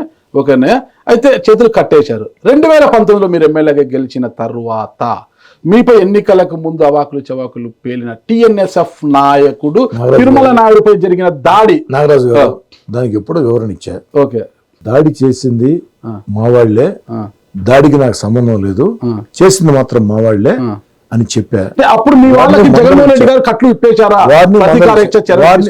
వారిని మందలించా. రాజకీయాల విమర్శల సహజం, మీ డ్రైవర్ ఉన్నాడు అనుకుంటా, రాజకీయాల విమర్శల సహజం, వారిని మందలించా. నా దగ్గర డ్రైవర్లు కాదు నాగరాజు గారు. నా వెంట నడిచే నాయకులు కార్యకర్తల్లో ఎవరైనా డ్రైవర్లుగా ఆలోచన ఉన్నప్పుడు నేను వాళ్ళనే పెట్టుకుంటా. నా దగ్గర 4 డ్రైవర్లు ఉన్నారు నా కుటుంబంలో. 4 డ్రైవర్లు కూడా నా వెంట నడిచే నాయకులు కార్యకర్తలే, ఆ కుటుంబాలకు చెందిన వాళ్ళే. వాళ్ళు డ్రైవింగ్ చేసుకుంటారు. అదే ఎక్కడో డ్రైవింగ్ చేసే బదులు నా దగ్గర డ్రైవింగ్ చేస్తారు. బయట వాళ్ళకంటే కొంచెం జీతాలను ఎక్కువే ఇస్తాను కాబట్టి ఉంటాయి, నేను కాదంటలేదు. దాని గురించి చెప్పా, గతంలోనే ఖండించా. అయిన అవసరం 2024 తర్వాత 3వసారి ఎమ్మెల్యే అయ్యాను స్వామి, ప్రజల ఆమోదంతో. 24 తర్వాత ఒక్క వివాదమైనా సరే, ఒక్క దాడైనా సరే, అక్రమ కేసు అయినా సరే నా మీద ఓకేనే. ఇప్పుడు వేమిరెడ్డి ప్రశాంత్ రెడ్డి గారి మీద నల్లపరెడ్డి ప్రసన్న కుమార్ రెడ్డి గారు చేసిన వ్యాఖ్యలు సమాజం యావత్తు అసలు క్షమించరా అని మాటలవి. ఒక ఆడ మనిషిని, అది వ్యక్తిగతము, ఆమె వ్యక్తిగత జీవితం ఆమెకు ఉంటుంది, ఆ వ్యక్తిగతం గురించి మనకు అవసరం లేదు, అది చాలా పొరపాటు. కానీ ఆయన ఇంటిపై దాడి చేసి అబ్బో అది బెంజికార్ అనుకుంటే దాన్ని తలకిందులు చేసేశారు. దానికి కూడా ఆ దాడి వెనక మీ హస్తం ఉంది. ఆ దాడి చేయించబోతే రూప్ గారు వచ్చి మిమ్మల్ని అడ్డుకున్నారు, వద్దన్నా దాడి చేయించడం మంచి పద్ధతి కాదు, వద్దన్నా కూడా మీరు మీ మనుషుల్ని పంపించారు. మరి నాగరాజు గారు, వైఎస్ఆర్ కాంగ్రెస్ పార్టీ నాయకులు కానీ ఆ దాడిలో ఇబ్బందులు పడ్డ నల్లపరెడ్డి ప్రసన్న కుమార్ రెడ్డి గారు కానీ, ఆఖరికి వైఎస్ జగన్మోహన్ రెడ్డి గారు కానీ ఎవరూ కూడా ఆ దాడి కోటంరెడ్డి సదారెడ్డి చేయించాడని చెప్పలా. మీరే రికార్డులు చూసుకోండి, వీడియోలు చూసుకోండి. వైసీపీ నాయకులు చెయ్యని ఆరోపణలు కూడా నా మీద నువ్వు చేస్తున్నావు అంటే ఇది రేటింగ్ కోసం తప్ప నన్ను అవసరం దేనికి నారాజు గారు. రెండోది ఇంకో మాట కూడా చెప్తున్నా, చాలా మంది నమ్మకపోవచ్చు, ఈ దాడికి కోవూరు ఎమ్మెల్యే గారికి సంబంధం లేదు, వారికి కూడా సంబంధం లేదు. వేమిరెడ్డి ప్రశాంత్ రెడ్డి గారిని నల్లపురెడ్డి ప్రసన్న కుమార్ రెడ్డి గారు నీచాతిరీచిగా మాట్లాడారు. అది మీ కుటుంబ సభ్యులు మాట్లాడినా, నా కుటుంబ సభ్యులు మాట్లాడినా తీవ్రంగా బాధపడతాం. దానికి భావోద్వేగాల్లో ఉన్నటువంటి కొంతమంది వేమిరెడ్డి ప్రశాంత్ రెడ్డి గారి అభిమానులు కొంతమంది వెళ్ళి అక్కడ మీరు చెప్పిన పని చేశారు. ఇది నేను చెప్పే మాట కాదు, ఆమె కూడా స్వయంగా చెప్పినటువంటి మాట. అయితే వైసీపీ నాయకులు జగన్మోహన్ రెడ్డి గారు కూడా చేయని ఆరోపణల్ని నల్లపురెడ్డి ప్రసన్న కుమార్ రెడ్డి గారి మీద దాడి నువ్వే చేసావు అని చెప్పని మీరు అడుగుతున్నారంటే ఏమి సమాధానం చెప్పాలి స్వామి? చెప్పండి స్వామి. కానీ మీరు పంపించారు రూప్ కుమార్ గారు మిమ్మల్ని కలిశారు అన్నా వద్దన్నా, అసలు నేను టీవీలో చూసిందా తెలియదు నాకు. ఇంట్లో ఉన్నాను. మీరు చాలా అమాయకులు అసలు. మరీ అంత వ్యంగ్యం వద్దులే స్వామి, మరీ అంత వ్యంగ్యం అవసరం. అంత అమాయకుడిని అయితే కాదు, కానీ ఏదైనా పొరపాటు చేస్తే ఇది పొరపాటు నేను ఒప్పుకుంటా, ఏదైనా పని చేస్తే నేను ఒప్పుకుంటా, దాంట్లో ఏం తేడాలే. కానీ అసలు సంబంధమైన విషయాలు తీసుకొని వచ్చి ఇప్పటికే YSR Congress party social media, YCP media లక్ష్యం విమర్శలు, దానికి తోడు మమ్మల్ని కలపద్దండి దానికి. మిమ్మల్ని కలపలా, మీరు కూడా దారిలో ప్రయాణించొద్దు స్వామి. నా దారి నేను చూసుకోవడానికే ఈ దారి రహదారి. నేను నా మిత్రుడు శివారాచార్య గారు మా దారి రహదారి అనుకోని వైపు వచ్చాము. నాకు శివారాచార్య గారు అంటే చాలా గౌరవం ఉంది, గౌరవం. నీతో వ్యక్తిగతంగా బంధం అనుబంధం ఉంది. అందుకే అనేక ఛానళ్ళు ఫోన్ చేస్తున్నా కూడా నాకు శక్తి లేదు, మాట్లాడి మాట్లాడి మాట్లాడి మాట్లాడి అయిపోయింది, ఇంకోసారి పెట్టుకుందాం అని చెప్పా. నీకు మాత్రం నో అని చెప్పలేకపోయినా వచ్చా. అదే భయం అన్న, నాతో ఉన్న అనుబంధము. కెమెరా పక్కకు పోతే నాగరాజ్ అంటే కోటంరెడ్డి సీతారెడ్డి గారి తమ్ముడు, ఈ తమ్ముడిని మరి వదిలేస్తాడు. ఎందుకంటే అనిల్ కుమార్ యాదవ్ సైతం నా తమ్ముడు నా తమ్ముడు నా తమ్ముడు బలరామకృష్ణుడు టైప్ లో ఉండేవారు. అలాంటి అనిల్ కుమార్ యాదవ్ కూడా వదిలేశారు. తమ్ముడు అనిల్ అని ప్రెస్ మీట్ లో పదే పదే మాట్లాడి తమ్ముడు అనిల్ గురించి. అనిల్ నేను వదల్లా, అదే అదే అదే అనిల్ నేను వదల్లా లేదా మళ్ళీ అనిల్ మిమ్మల్ని అనిల్ నన్ను వదిలేడు. మరి అంటే వారు వైసీపీలో ఉన్నారు, తమ్ముడు వదిలిన అన్న వారు వైసీపీలో ఉన్నారు. దాంట్లో మీకేం అనుమానంలే, అనిల్ బాగుండాలని కోరుకుంటా. రాజకీయంగా తెలుగుదేశం పార్టీ మీదో తెలుగుదేశం నాయకుల మీదో విమర్శలు చేస్తే అనిలైనా చేస్తా, మీరు చెప్పినటువంటి బావ కాకాని గోవర్ధన్ అయినా చేస్తా. నేను ఏ పార్టీలో ఉన్నా ఆ పార్టీ కోసం నిజాయితీగా పనిచేస్తా. రెండు మాటలు రెండు దారులు లోపాకార రాజకీయాలు నాకు చేతరాదు, అలవాటు కూడా లేదు, నా రక్తంలో కూడా లేదు. ఏదున్న మొహాన్ని అడిగేస్తాం. కానీ అనిల్ మీద వ్యక్తిగతంగా నాకు ఎలాంటి కోపం లేదు. మళ్ళీ చెప్తున్నా మీకు, కాకాని గోవర్ధన్ రెడ్డి అంటారా, నా కోపం ఉంది, కోపం ఉంది. మామ కదా కావచ్చు, మామ కొడుకు, కోపం ఉంది, మామ కొడుకు మామ కోపం ఉంది, కోపం ఉంది, నేను కాదంటలే. కాకాని గోవర్ధన్ రెడ్డి మీద నాకు కోపం ఉంది. ఎందుకనే కోపం? దయచేసి వద్దు, ఈ ఇంటర్వ్యూలో వద్దు, మాట్లాడేస్తున్నా మాట్లాడుతాం. అనిల్ అంటే నాకేమాత్రం కోపం లేదు, రాజకీయ భేదాలు మాత్రం ఉన్నాయి. అనిల్ వైఎస్ఆర్ కాంగ్రెస్ పార్టీ, నేను తెలుగుదేశం పార్టీ. ఏ పార్టీలో ఉన్నా ఆ పార్టీ కోసం కమిటెడ్గా పనిచేయటం నాకు అలవాటు. ఆ విషయం అనిల్కి కూడా తెలుసు. నాకు ఉదయం ఒక మాట, రాత్రి ఒక మాట, మధ్యాహ్నం ఒక మాట, లోపాయకార రాజకీయాలు ఇష్టం ఉండదు. ఖచ్చితంగా మనసావాచ నేనుండే పార్టీ కోసమే కష్టం చేసి పనిచేస్తా. వైఎస్ఆర్ కాంగ్రెస్ పార్టీ కోసం జగన్మోహన్ రెడ్డి గారి జిల్లాలో ఎవరూ లేని రోజుల్లో భుజ స్కంధాల మీద చూసుకుని అందరినీ సమీకరించి ఓదార్పు యాత్ర, జల్ తుఫాన్లు సైతం నవ్వుతున్న విషయాన్ని జరిపించాం. అదేవిధంగా నెల్లూరు రూరల్ నియోజకవర్గంలో నారా లోకేష్ గారి పాదయాత్ర అద్భుతంగా చేసాం. మీరే సాక్ష్యం. ఎక్కడ ఉన్నా అంకిత భావంతో పనిచేయటం నాకు ఇష్టం. ఓకేనా. రౌడీలకే సింహస్వప్నం కోటంరెడ్డి శ్రీధర్రెడ్డి గారు కదా, మరి అలాంటిది రౌడీ షీటర్ ఇప్పుడు మర్డర్ కేసులో జైల్లో ఉన్నారు కదా అవిలాల శ్రీకాంత్, ఇకపోతే నెల్లూరు లేడీ డాన్ నిడిగుంట అరుణ, వీరితో కోటంరెడ్డి శ్రీధర్రెడ్డి గారి పరిచయం ఏంటి?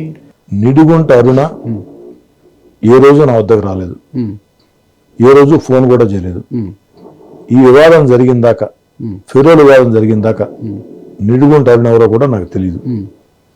కానీ ఐరాల శ్రీకాంత్ నాకు తెలుసు, వారి తండ్రి నాకు తెలుసు. ఒకప్పుడు నెల్లూరు రూరల్లో వాళ్ళు ఉండేవాళ్ళు. వారి తండ్రి వచ్చారు, ఫెరోల్ లేఖ అడిగారు. నాగరాజు గారు వాటి అర్థం చేసుకోండి, ఫెరోల్ లేఖలు ఇస్తూ ఉంటాం. నేను ఇచ్చే ప్రతి లేఖ పని కాదు, ఒక్కోసారి అవుతుంది, ఒక్కోసారి కాదు. ఏమి ఇస్తాం లేఖ, నియమ నిబంధనలు అనుసరించి నిర్ణయం తీసుకోమంటాం. ఫెరోల్ అనేది ఖైదీలకే హక్కు, ఒక్కోసారి ఇస్తారు, ఒక్కోసారి ఎవరు.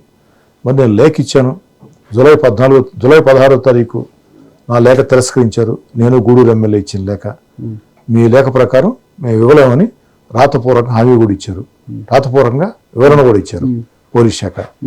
మరి 14 రోజుల తర్వాత వారికి ఫెరోల్ వచ్చింది.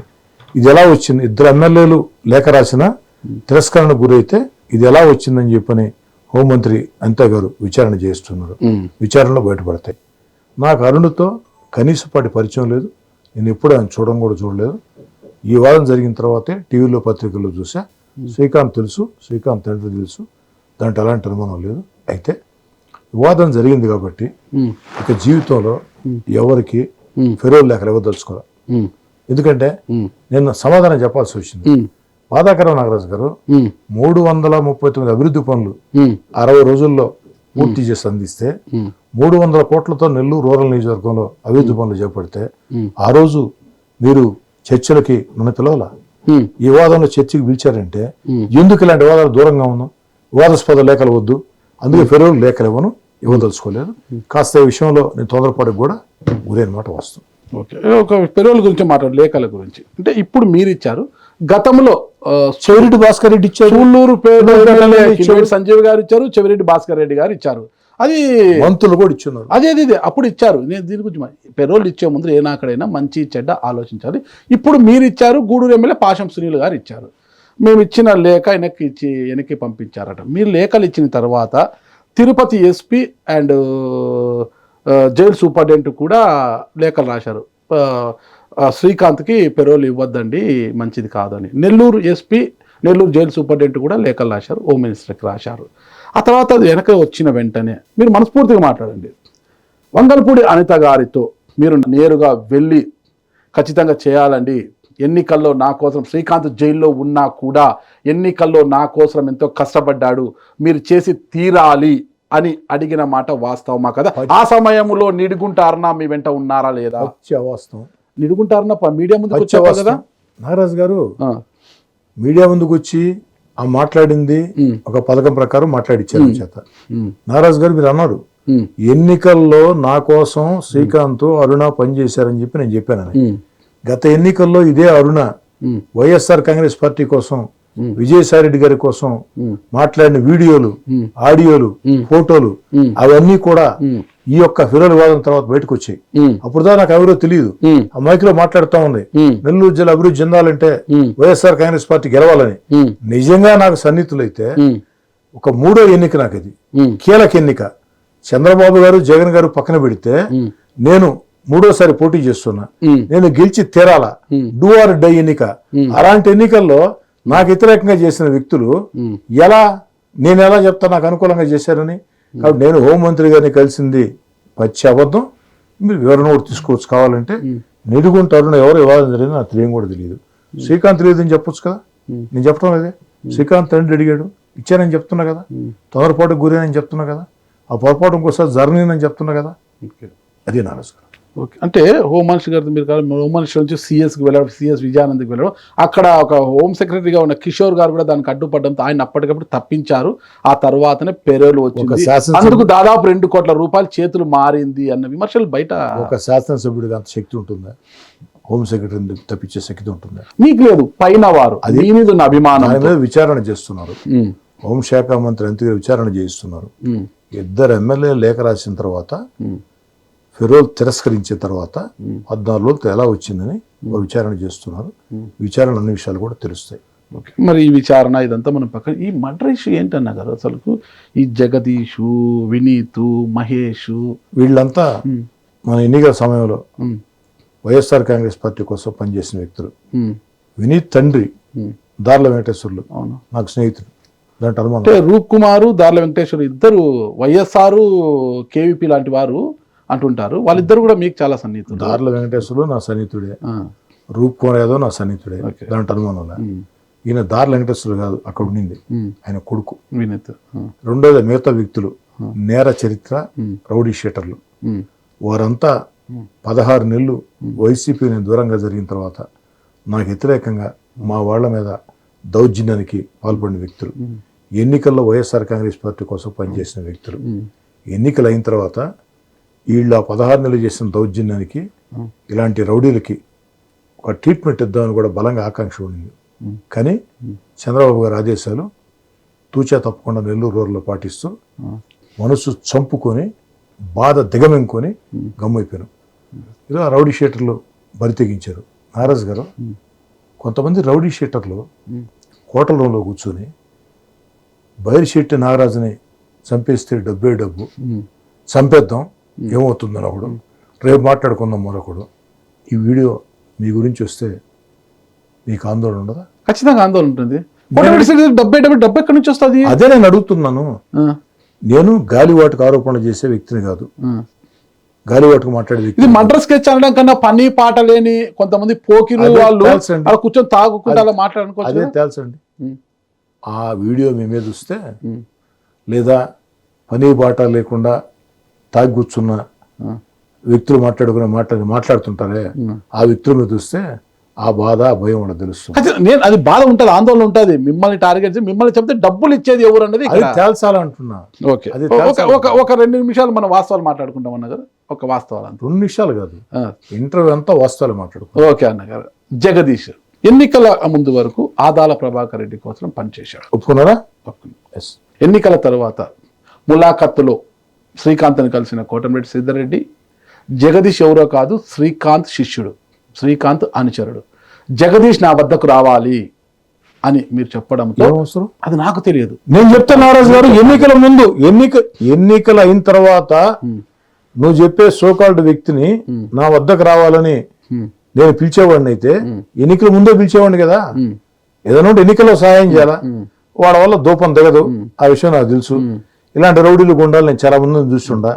కాబట్టి ఒక రౌడీ కోసం నేను ములాఖత్ పెట్టి వెళ్ళి జగదీష్ మీ దగ్గరికి వచ్చి, అదే ఆదాల ప్రభాకర్ రెడ్డి మనిషి, ఐ థింక్ కాటం రెడ్డి అనుకుంటా, ఆయన మీద దూషణలు చేసి సోషల్ మీడియా కూడా అప్లోడ్ చేసి. నేను చెప్తానండి, 16 నెలలు దౌర్జన్యం చేసినటువంటి ఆ సోకాల్డ్ రౌడీ షీటర్ జగదీష్, ఎన్నికల్లో మాకు వ్యతిరేకం చేసిన రౌడీ షీటర్ జగదీష్, ఎన్నికలు పూర్తయిన తర్వాత ఏం జరుగుతుందోనని ఆందోళన చెంది, ఎందుకంటే అతను మా మీద చేసిన దౌర్జన్యాలు మా వాళ్ళ మీద అంత దారుణం కాబట్టి మమ్మల్ని చేసుకునేదానికి, మాకు మంచి అభిప్రాయం ఏర్పడేదానికి, మాకు దగ్గర అయ్యేదానికి వైసీపీ నాయకులకు ఫోన్ చేసి బండ బూతులు తిట్టి ఆ ఆడియోలు ప్రసార మాధ్యాల్లో పెట్టారు, సోషల్ మీడియా మాధ్యమంలో.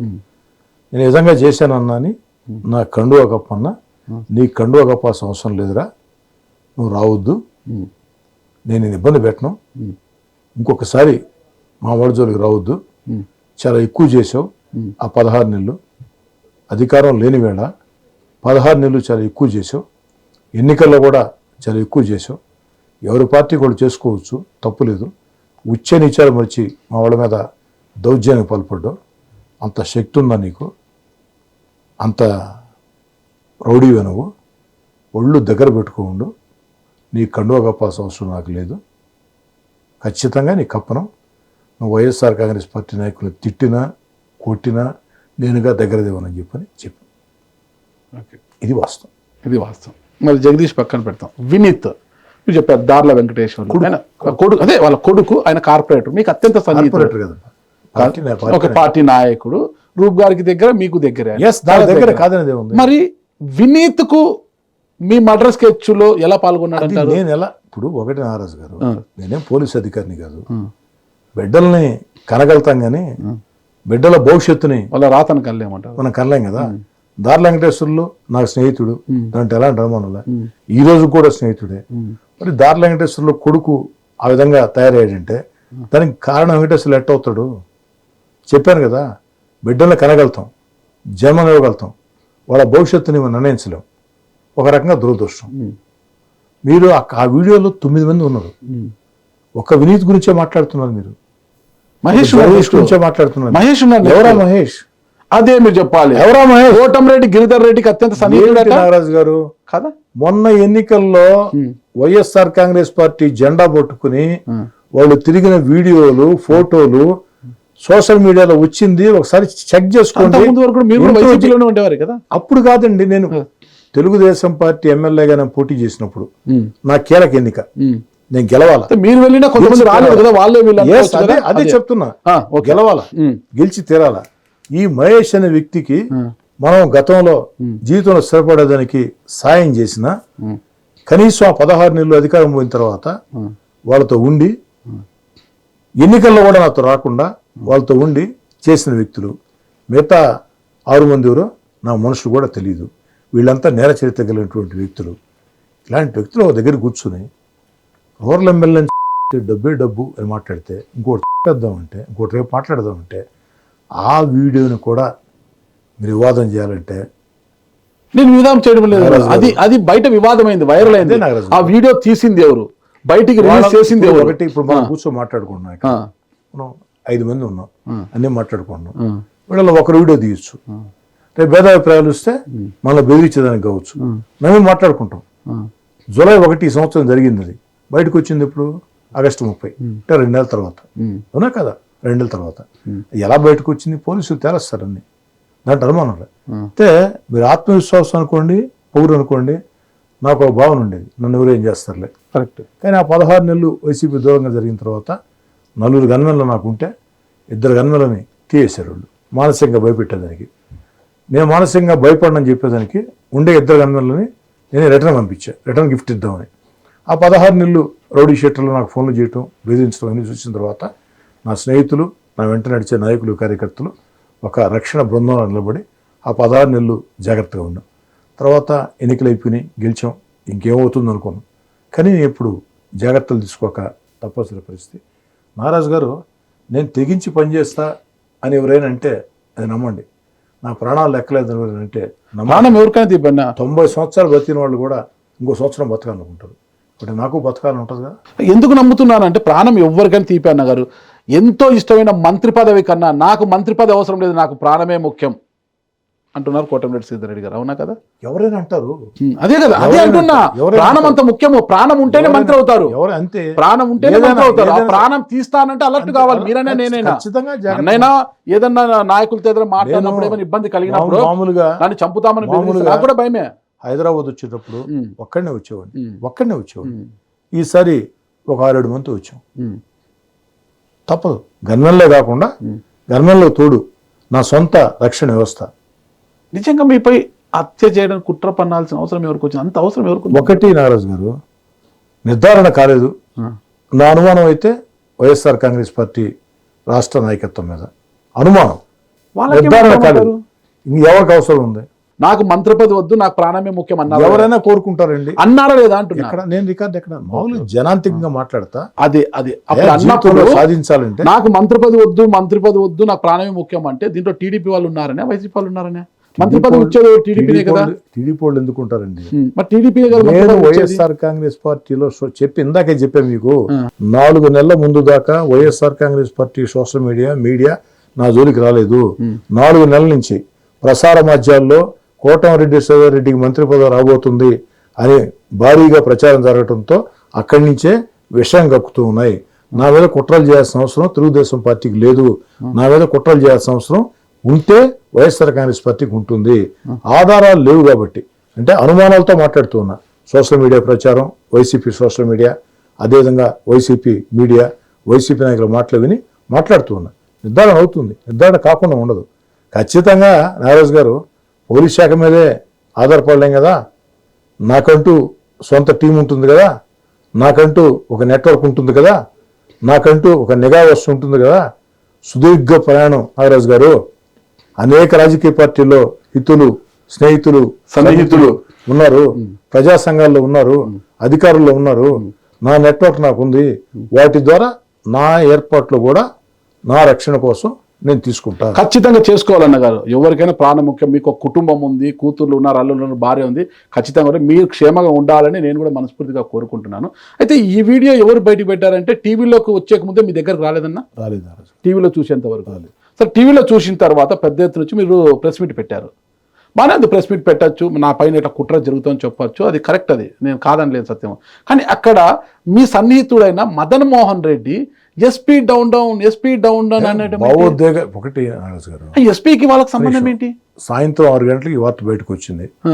7 గంటలకు సోషల్ మీడియాలో రేపు ఉదయం 10 గంటలకి ప్రెస్ మీట్ అని చెప్పని ప్రకటించాం. ప్రెస్ మీట్ అని, ప్రెస్ మీట్ అంటే ప్రెస్ వాళ్ళు నేనే. కానీ రూరల్ నియోజకవర్గం ఒకటే కాకుండా పక్కన నియోజకవర్గాల నుంచి కూడా పెద్ద ఎత్తున సేవలు తరలి వచ్చారు. వేల మంది, దాదాపు 15,000 మంది. మీరు ఆ రోజు వీడియోలు తీసుకోండి, చూసుకోండి. ఆ రోడ్డు అంతా పోలీసులు బ్లాక్ చేయాల్సిన పరిస్థితి. కొన్ని వేల మంది, దాదాపు 15,000 మంది ఆ రోజు సంఘీభావంగా అక్కడికి వచ్చారు. సంఘీభావంగా వచ్చిన వ్యక్తులు హితులో సన్నిహితులో భావోద్వేగాల్లోనే ఏదో మాట్లాడుతుంటారు. కానీ నేనేం చెప్పాను ప్రెస్ మీట్లో, దీంట్లో పోలీసులు తప్పేమీ లేదు. పోలీస్ శాఖ సమర్థవంతంగా నిర్వహిస్తూ ఉంది. పోలీస్ శాఖ తప్పబట్టాల్సిన అవసరం లేదు. ఈ వీడియోలోనే బయటకు వచ్చాయంటే పోలీస్ శాఖ సమర్థవంతంగా పనిచేయడం కారణం రౌడీ షీటర్ల మీద ఉక్కుపాదం మోపుతుందని చెప్పని నేనే పోలీస్ శాఖకి సర్టిఫికేట్ కూడా ఇచ్చాం. ఎవరో ఒకరిద్దరు మాట్లాడుతూ భావోద్వేగాల్లోని వ్యక్తులు మాట్లాడుతూ ఉంటారు. అది పెద్ద అంశం కాదు, అది మీకు మైనస్ అవుతుంది కదా. నేను చెప్తున్నా మీకు, భావోద్వేగాల్లోని వ్యక్తులు మాట్లాడు మీకు మైనస్ అంటే కరెక్ట్ కాదని తీసుకుంటే ఆపిచ్చాం కదా. ఈ ప్రభుత్వ హయాంలో ఉన్న ఐపీఎస్ అధికారులపైన కామెంట్స్ ఒకటి 2 సార్లు నినాదాలు ఇస్తానే ఆపిచ్చాం కదా. ఏదో భావోద్వేగాలు కొన్ని వేల మంది, దాదాపు 15,000 మంది నాగరాజు గారు. నా ఆఫీస్ పట్టేది 1000 మంది. మెయిన్ రోడ్డు ఉంది, ఆ రోడ్డు అంతా బ్లాక్ అయిపోయింది. చాలా మంది వస్తారు, మీరు మాస్ లీడర్, అందరికి తెలుసు. నేను పిలవలేదు, ప్రెస్ మీట్ సోషల్ మీడియాలో ఎక్కడికైనా వస్తారు. అంత మాస్ లీడర్, అంత మాస్ ఇమేజ్ కూడా ఉంది మీకు. నేను అడిగేది ఏంటంటే, ఇప్పుడు అవిలాల శ్రీకాంత్ ఇప్పటికి మీతో టచ్ లో ఉన్నాడా? జైల్లో ఉన్నప్పటికీ లేడు, అస్సలు సంబంధమే లేదు. మరి ఏంటి నిడుకుంటారు? మా దేవుని పూజా గదిలో కోటంరెడ్డి శ్రీధర్ గారి ఫోటో పెట్టుకుంటాం మేము. శ్రీకాంత్ నన్ను 50% లవ్ చేస్తే 50% కోటంరెడ్డి శ్రీధర్ రెడ్డి నన్ను లవ్ చేస్తాడు. మేమిద్దరు బతుకుతుంది అన్న కోసము. అన్న శ్రీకాంత్ కోసం ఎన్నో చేశాడు, శ్రీకాంత్ అన్న కోసం ఎన్నో చేశాడు. మీడియా ముందుకు చాలా చెప్తాను. ఒకటి నాగరాజు గారు, నేను దేవుళ్ళలాగా భావించేటట్టుంటే మొన్న ఎన్నికల్లో వాడు ఎవరు చేసి ఉండాలా? ఒక్క మాట చాలు. మొన్న ఎన్నికల్లో వాడు ఎవరు చేసి ఉండాలా? నా కోసం పని చేసిన వాళ్ళు ఖచ్చితంగా చేశారా? చేయలేదంటారా? బహిరంగ వీడియోలు వచ్చేయండి, ఫోటోలు వచ్చేయండి. ఏంది నాగరాజు గారు, మీరు కాస్త పరిశోధాత్మకంగా పోండి. కావాలంటే మీకు ఆ వీడియోలు పంపిస్తాను నేను. మామూలుగా చెప్తాను, జైల్లో ఉన్నా కూడా బయట తన వ్యక్తులతో మీకు పని చేయించాడు అనేది. ఇప్పుడు శ్రీకాంత్ కాబోయే భార్య అని చెప్పుకుంటుండే అరుణే నాకు ఎలక్షన్ లో వ్యతిరేకం చేస్తే ఇంకెవరో చేశారంటే దేవుళ్ళు ఒక script. YSR Congress party script. YSR Congress పార్టీలో ఒక సంక్షోభం, ఒక అంతర్గత సంక్షోభంలో ఉన్నారు, అంతర్గత పోరాటం. నాగరాజు గారు, ఇది నిరంతర ప్రక్రియ. వాళ్ళకి అదే అలవాటు. ఎక్కువ మాట్లాడలేకున్నా, లేకపోతే ఇంకా చాలా చాలా మాట్లాడి ఉండేవాడిని. వైఎస్ వివేకానంద రెడ్డి గారి హత్య దగ్గర నుంచి షర్మిలమ్మ మీద జరిగిన దుష్ప్రచారం దాకా చాలా మాట్లాడేవాడిని. కానీ మాట్లాడలేకపోతున్నా. సమయం వచ్చినప్పుడు అన్ని తప్పు. కళాతీతమైంది. ఇంకో 2 ప్రశ్నలతో ముగిస్తాను గారు. గతంలో వైసీపీలో సుదీర్ఘకాలం పనిచేశారు, 2 సార్లు ఎమ్మెల్యేగా కూడా పనిచేశారు కదా. ఇప్పుడు టీడీపీలో ఉన్నారు, ఎమ్మెల్యేగా ఉన్నారు. అసలు అక్కడ పనిచేశారు, ఇక్కడ పనిచేశారు. ఎలా ఉంది వాతావరణం 2 చోట్ల? సఫకేషన్ ఏమన్నా ఫీల్ అవుతున్నారా? ఇక్కడ నేను గమనించింది ఒకటే, జగన్ గారి దగ్గర ఎంత మంచి పని చేసినా శభాష్ అండు, ఎంత తప్పు చేసినా ఎందుకు చేసావు అని అడగడు. ప్రత్యర్థి మీడియానో బూతులు తిట్టి మిసాలు తిప్పి తొడలు కొడితే శభాష్ అంటాడు. కానీ చంద్రబాబు గారి దగ్గర చిన్న మంచి పని చేసిన అభినందనలు ప్రోత్సాహం ఉంటాయి, పొరపాటు చేసినా కూడా హెచ్చరికలు జారీ అవుతాయి. చంద్రబాబు నాయుడు గారి దగ్గర ఎమ్మెల్యేలైనా ఎంపీలైనా మంత్రులైనా గీత దాటకూడదు. గీత దాటితే వేటు తప్పదు. గీత దాటితే రాత మారుతుంది, వేటు తప్పదు. చంద్రబాబు నాయుడు గారి ఆలోచనల ప్రకారం నడుచుకోవాలి. ఒకటి నాగరాజు గారు, నేను ఏ పార్టీ ఎమ్మెల్యేని? Telugu Desam party MLA. మా అధినేత ఆదేశాల ప్రకారం నడుచుకోవాలి. అధినేత ఆదేశాలని నెల్లూరు రూరల్లో తూచా తప్పకుండా పాటిస్తాం. ఇది తేడా వారికి వీరికి. ఇప్పుడు రప్ప రప్ప రప్ప రప్ప రప్ప రప్ప అంటే చంపేస్తాం అంటే తప్పే ఉన్నారా అంటాడు జగన్ రెడ్డి గారు. అదే చంద్రబాబు గారు అది కరెక్ట్, అది అనకూడదు. ఆయన స్థాయిలో అనకూడదు. జగన్ రెడ్డి గారు అయితే ఆ మాట అంటారు, ఆ మాట అన్నారు. తెలుసు, అన్నారు, అది అనకూడదు, తప్పది. చంద్రబాబు గారు అయితే ఏమంటారు, ఇది తప్పు అంటారు, కరెక్ట్ కాదు అంటారు, ఆపండి అంటారు. అక్కడే మీటింగ్లో వార్నింగ్ ఇస్తాడు. చంద్రబాబు నాయుడు గారి వయసు ఎంత, వారి అనుభవం ఎంత, ఈ దేశంలోని ప్రత్యర్థులు సైతం ఆయన్ని గౌరవిస్తారు వయసు పరంగా, సీనియారిటీ పరంగా, సీనియర్ నాయకుడు దేశంలో అని చెప్పని. అలాంటి చంద్రబాబు నాయుడు గారిని బాయిలో దూకంటాడు జగన్ రెడ్డి గారు. ఏం భాష లేదు నాగరాజు గారు, చెప్పండి స్వామి, మీరేనా మీడియా ద్వారా భాష మార్చుకోమని చెప్పండి. వాళ్ళకు ఒక మీడియా ఉంది, అదే భాష మార్చుకోమని చెప్పండి. మీకు మీడియా ఉంది, భాష మార్చుకోమని చెప్పండి. కర్ణుడి చావుకి ఎన్ని కారణాలు, జగన్ గారి ఓటమికి ఇది కూడా కారణం. మీరు గతంలో ఉన్నప్పుడు చెప్పలేదా ఇవన్నీ భాష మార్చుకోమని? ఎమ్మెల్యేగా ఉన్నప్పుడు జగన్ రెడ్డి గారు చెప్తున్నారు. ఇప్పుడు జగన్ రెడ్డి గారికి, అది జగన్ రెడ్డి గారికి, జగన్మోహన్ రెడ్డి గారికి, వైఎస్ జగన్మోహన్ రెడ్డి గారికి, వైఎస్ జగన్మోహన్ రెడ్డి గారికి, మాజీ ముఖ్యమంత్రి గారు. మీకు చెప్పినట్టు ఘాటుగా చెప్పలేదు, కానీ కాస్త గౌరవప్రదంగా చెప్పా. ఇది ప్రజల్లో తప్పుడు సంకేతాలు పోతున్నాయన్న ఉండే సమాచారం మీకు చెప్తున్నాను. ఏ రోజు సానుకూలంగా తీసుకోవాలి.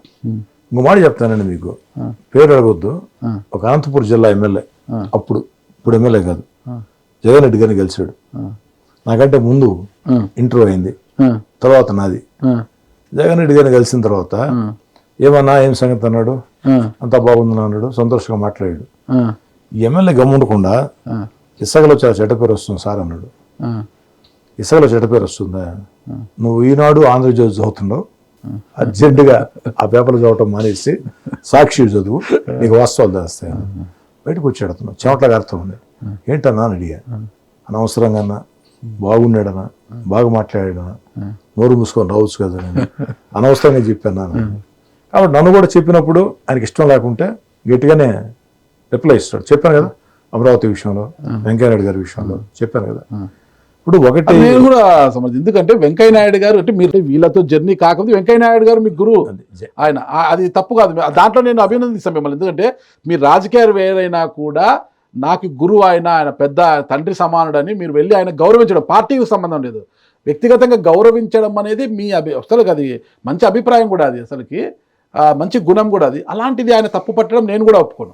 ఒక రిపోర్టర్గా నేను అదే చెప్తున్నా, నేను కూడా ఒప్పుకోను. అది ఆ తప్పు పట్టడం కూడా నేను కొంతవరకు అనుకున్నాను, ఇది తప్పు కదా. వెంకయ్యనాయుడిని గౌరవిస్తారని, వ్యక్తిగా గౌరవిస్తారు, పార్టీలకు బీజేపీ నాయకుడు గాను ఇంకోటిగా కాదు, వ్యక్తిగా వెంకయ్యనాయుడిని గౌరవిస్తారు. ఇప్పటికీ ఎప్పటికీ గౌరవిస్తూనే ఉంటారు కోటమిరెడ్డి శ్రీధర్ రెడ్డి గారు. అది పార్టీలు నాయకులు దాన్ని మరోలా అనువదించుకోవడం అనేది పొరపాటు నేను కూడా అంటున్నాను.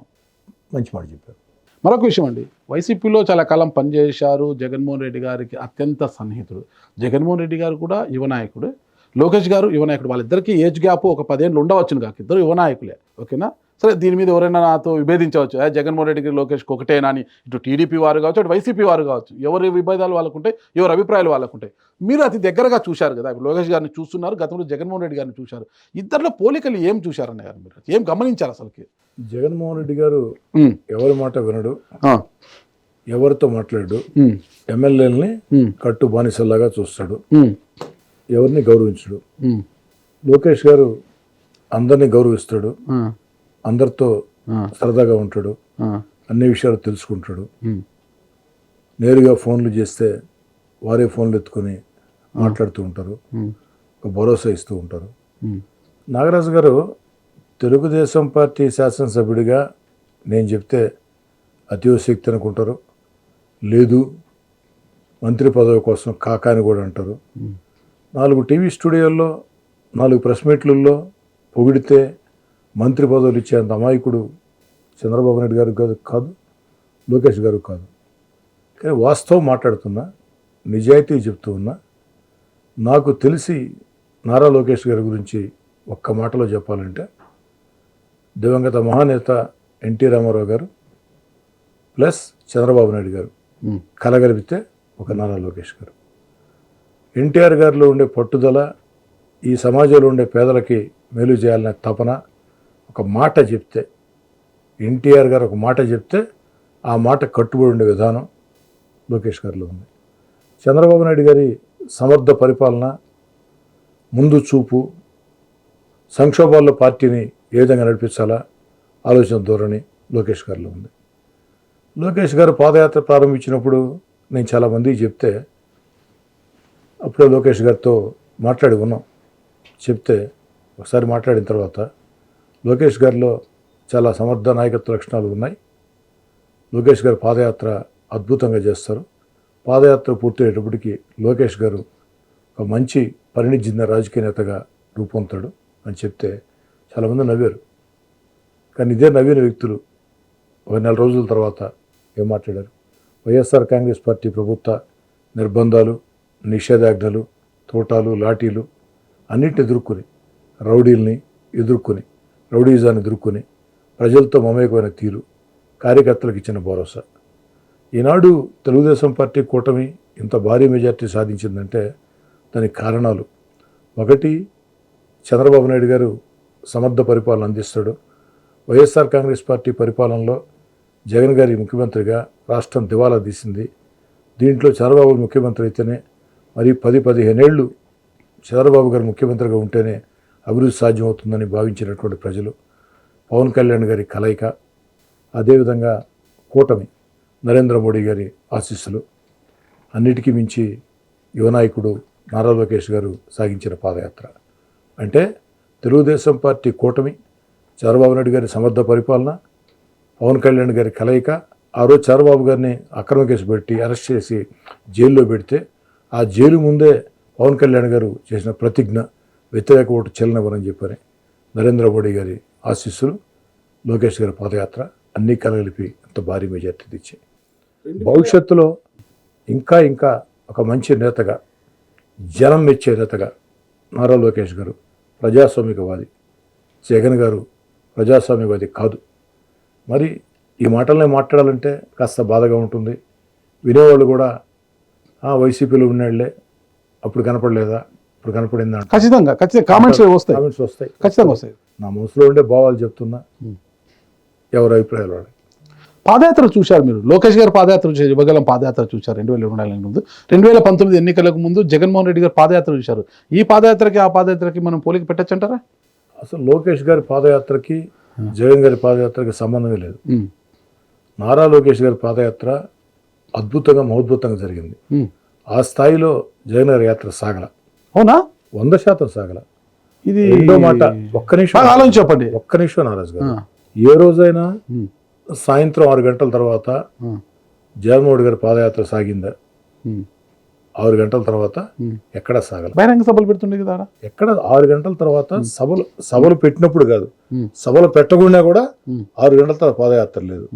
అదే లోకేష్ గారు అర్ధరాత్రి 12 వరకు కూడా అంటే ఇచ్చిన లక్ష్యాన్ని పూర్తి చేయాలని ప్రజలు వేచి చూస్తూ ఉన్నారు. ఆగితే నిరుత్సాహపడతారని వెళ్ళారు. 12-1 గంటకు కూడా పాదయాత్ర పూర్తయిన తర్వాత టెంట్లోకి వెళ్లే ముందు గమ్ముగా వెళ్ళేవాడు కాదు. ఆడ కూర్చుని వెంటనే నాయకులు, కార్యకర్తల్ని పేరు పేరున పలకరించి చేసేవాళ్ళు. సరే, ఇది నేను మాట్లాడితే చాలామంది నచ్చకపోవచ్చు, అయినా మాట్లాడక తప్పదు. నారా లోకేష్ గారి పాదయాత్రకి అడుగడుగున అడ్డంకులు సృష్టించారు. జగన్ గారి పాదయాత్రకి ఎక్కడ అడ్డంకులు లేవు. చంద్రబాబు నాయుడు గారు పూర్తి స్వేచ్ఛనిచ్చారు. ఆనాటి తెలుగుదేశం పార్టీ ప్రభుత్వం పోలీస్ శాఖకి ఆదేశాలు ఇచ్చింది. అదే నారా లోకేష్ గారి యాత్రకి ప్రభుత్వ అనుమతి ఇవ్వాల. అడుగడుగున అడ్డంకులు, లాఠీలు, తుపాకులు, దౌర్జన్యం, నిర్బంధాలు, నిషేధాజ్ఞలు. ఆఖరికి నాగరాజు గారు నెల్లూరులో ఫ్లెక్స్ల మీద బోర్డులు కట్టాలంటే ఆ యాడ్ ఏజెన్సీలకు ఫోన్ చేసి బెదిరింపులు, 1 కాదు 2 కాదు. కొంతమంది నా వెంటనే ఇచ్చిన నాయక కార్యకర్తల మీద కేసులు కూడా పెట్టారు. అంటే యాత్ర విఫలం చేయాలని చెప్పారు. అయినా అన్నిటికీ తెగించి ముందుకు వచ్చారు. లోకేష్ గారి పాదయాత్ర ప్రజలకు ధైర్యాన్ని ఇచ్చింది, కార్యకర్తలకు భరోసా ఇచ్చింది, మనకు భావి నాయకుడు దొరికాడు అన్న ఒక నమ్మకం కలిగించింది. కాబట్టి ఆ పాదయాత్ర ఒక కీలక ఘట్టం. దాంట్లో ఎలాంటి అనుమానం లేదు. ఒక్క మాటలో లోకేష్ గారి గురించి చెప్పారు కదా, అదే ఒక్క మాటలో జగన్ గారి గురించి చెప్పండి. ఇందాకే చెప్పాను కదా, జగన్ గారికి గతం గుర్తులేదు. గతంలో జగన్ గారి కోసం పనిచేసిన వ్యక్తులు పులివెందుల దగ్గర నుంచి హైదరాబాద్ దాకా, బెంగళూరు దాకా ముఖ్యమంత్రిగా ఏ రోజైనా వాళ్ళని కనీసం పట్టించుకున్నాడా? మహారాజు గారు నాకంటే బాగా మీకు తెలుసు. పేర్లు నేను చెప్పడం సమంజసం కాదు, నేను చెప్పను కూడా. జగన్ గారి కోసం కష్టం చేసి, జగన్ గారి కోసం కేసులు పెట్టించుకుని, జగన్ గారి కోసం జీవితాలు దారబోసిన వ్యక్తులు పులివెందుల్లో జగన్ గారు ముఖ్యమంత్రి అయిన తర్వాత కనీసం అపాయింట్మెంట్ ఇవ్వకపోగా హైదరాబాద్ లాంటి దగ్గర వాళ్ళు వెళ్ళి కలిసేదానికి ప్రయత్నం చేస్తే ఇక్కడ కూడా నన్ను ప్రశాంతంగా ఉండనివ్వరా అని వారించినటువంటి తీరు ఇవన్నీ కూడా నాకంటే బాగా మీకు కూడా తెలుసు. నాగరాజు గారు గతం గుర్తుంటే భవిష్యత్తు నిర్మించుకుంటాం. గతం మర్చిపోయినవాడు చరిత్రలో బాగుపడినవాడు ఎవరు లేరు. జగన్ గారు ముఖ్యమంత్రి అయ్యారంటే జగన్ గారు కష్టం చేశారు, నేను కాదనలేదు. పోరాటం చేశారు, నేను కాదనలేదు. కానీ దాని వెనుక 175 మంది నియోజకవర్గ ఇన్ఛార్జీల కష్టం, రక్తం, చెమట ఉంది. వేలాది మంది కార్యకర్తల కష్టం ఉంది. ఆనాడు సోషల్ మీడియాలో కార్యకర్తల కష్టం ఉంది. వీటన్నిటిని మర్చిపోయి నేను దైవం సంభూతుడిని, నా వల్లే నేను గెలిచా, ఎమ్మెల్యేలే ఉంది, వీళ్ళ కట్టుబానిసలు, కార్యకర్తలదేముంది అని గతం మర్చిపోయి కార్యకర్తలను వదిలేసి ఎమ్మెల్యేలను చులకన చేసి వాలంటీర్ల మీద ఆధారపడి ఎన్నికలు వచ్చేటప్పటికి వాలంటీర్లు ఎట్టబోరో తెలియదు, ఎండా వచ్చేదానికి కార్యకర్తలు మిగలలేదు. అందుకే దారుణ ఓటు.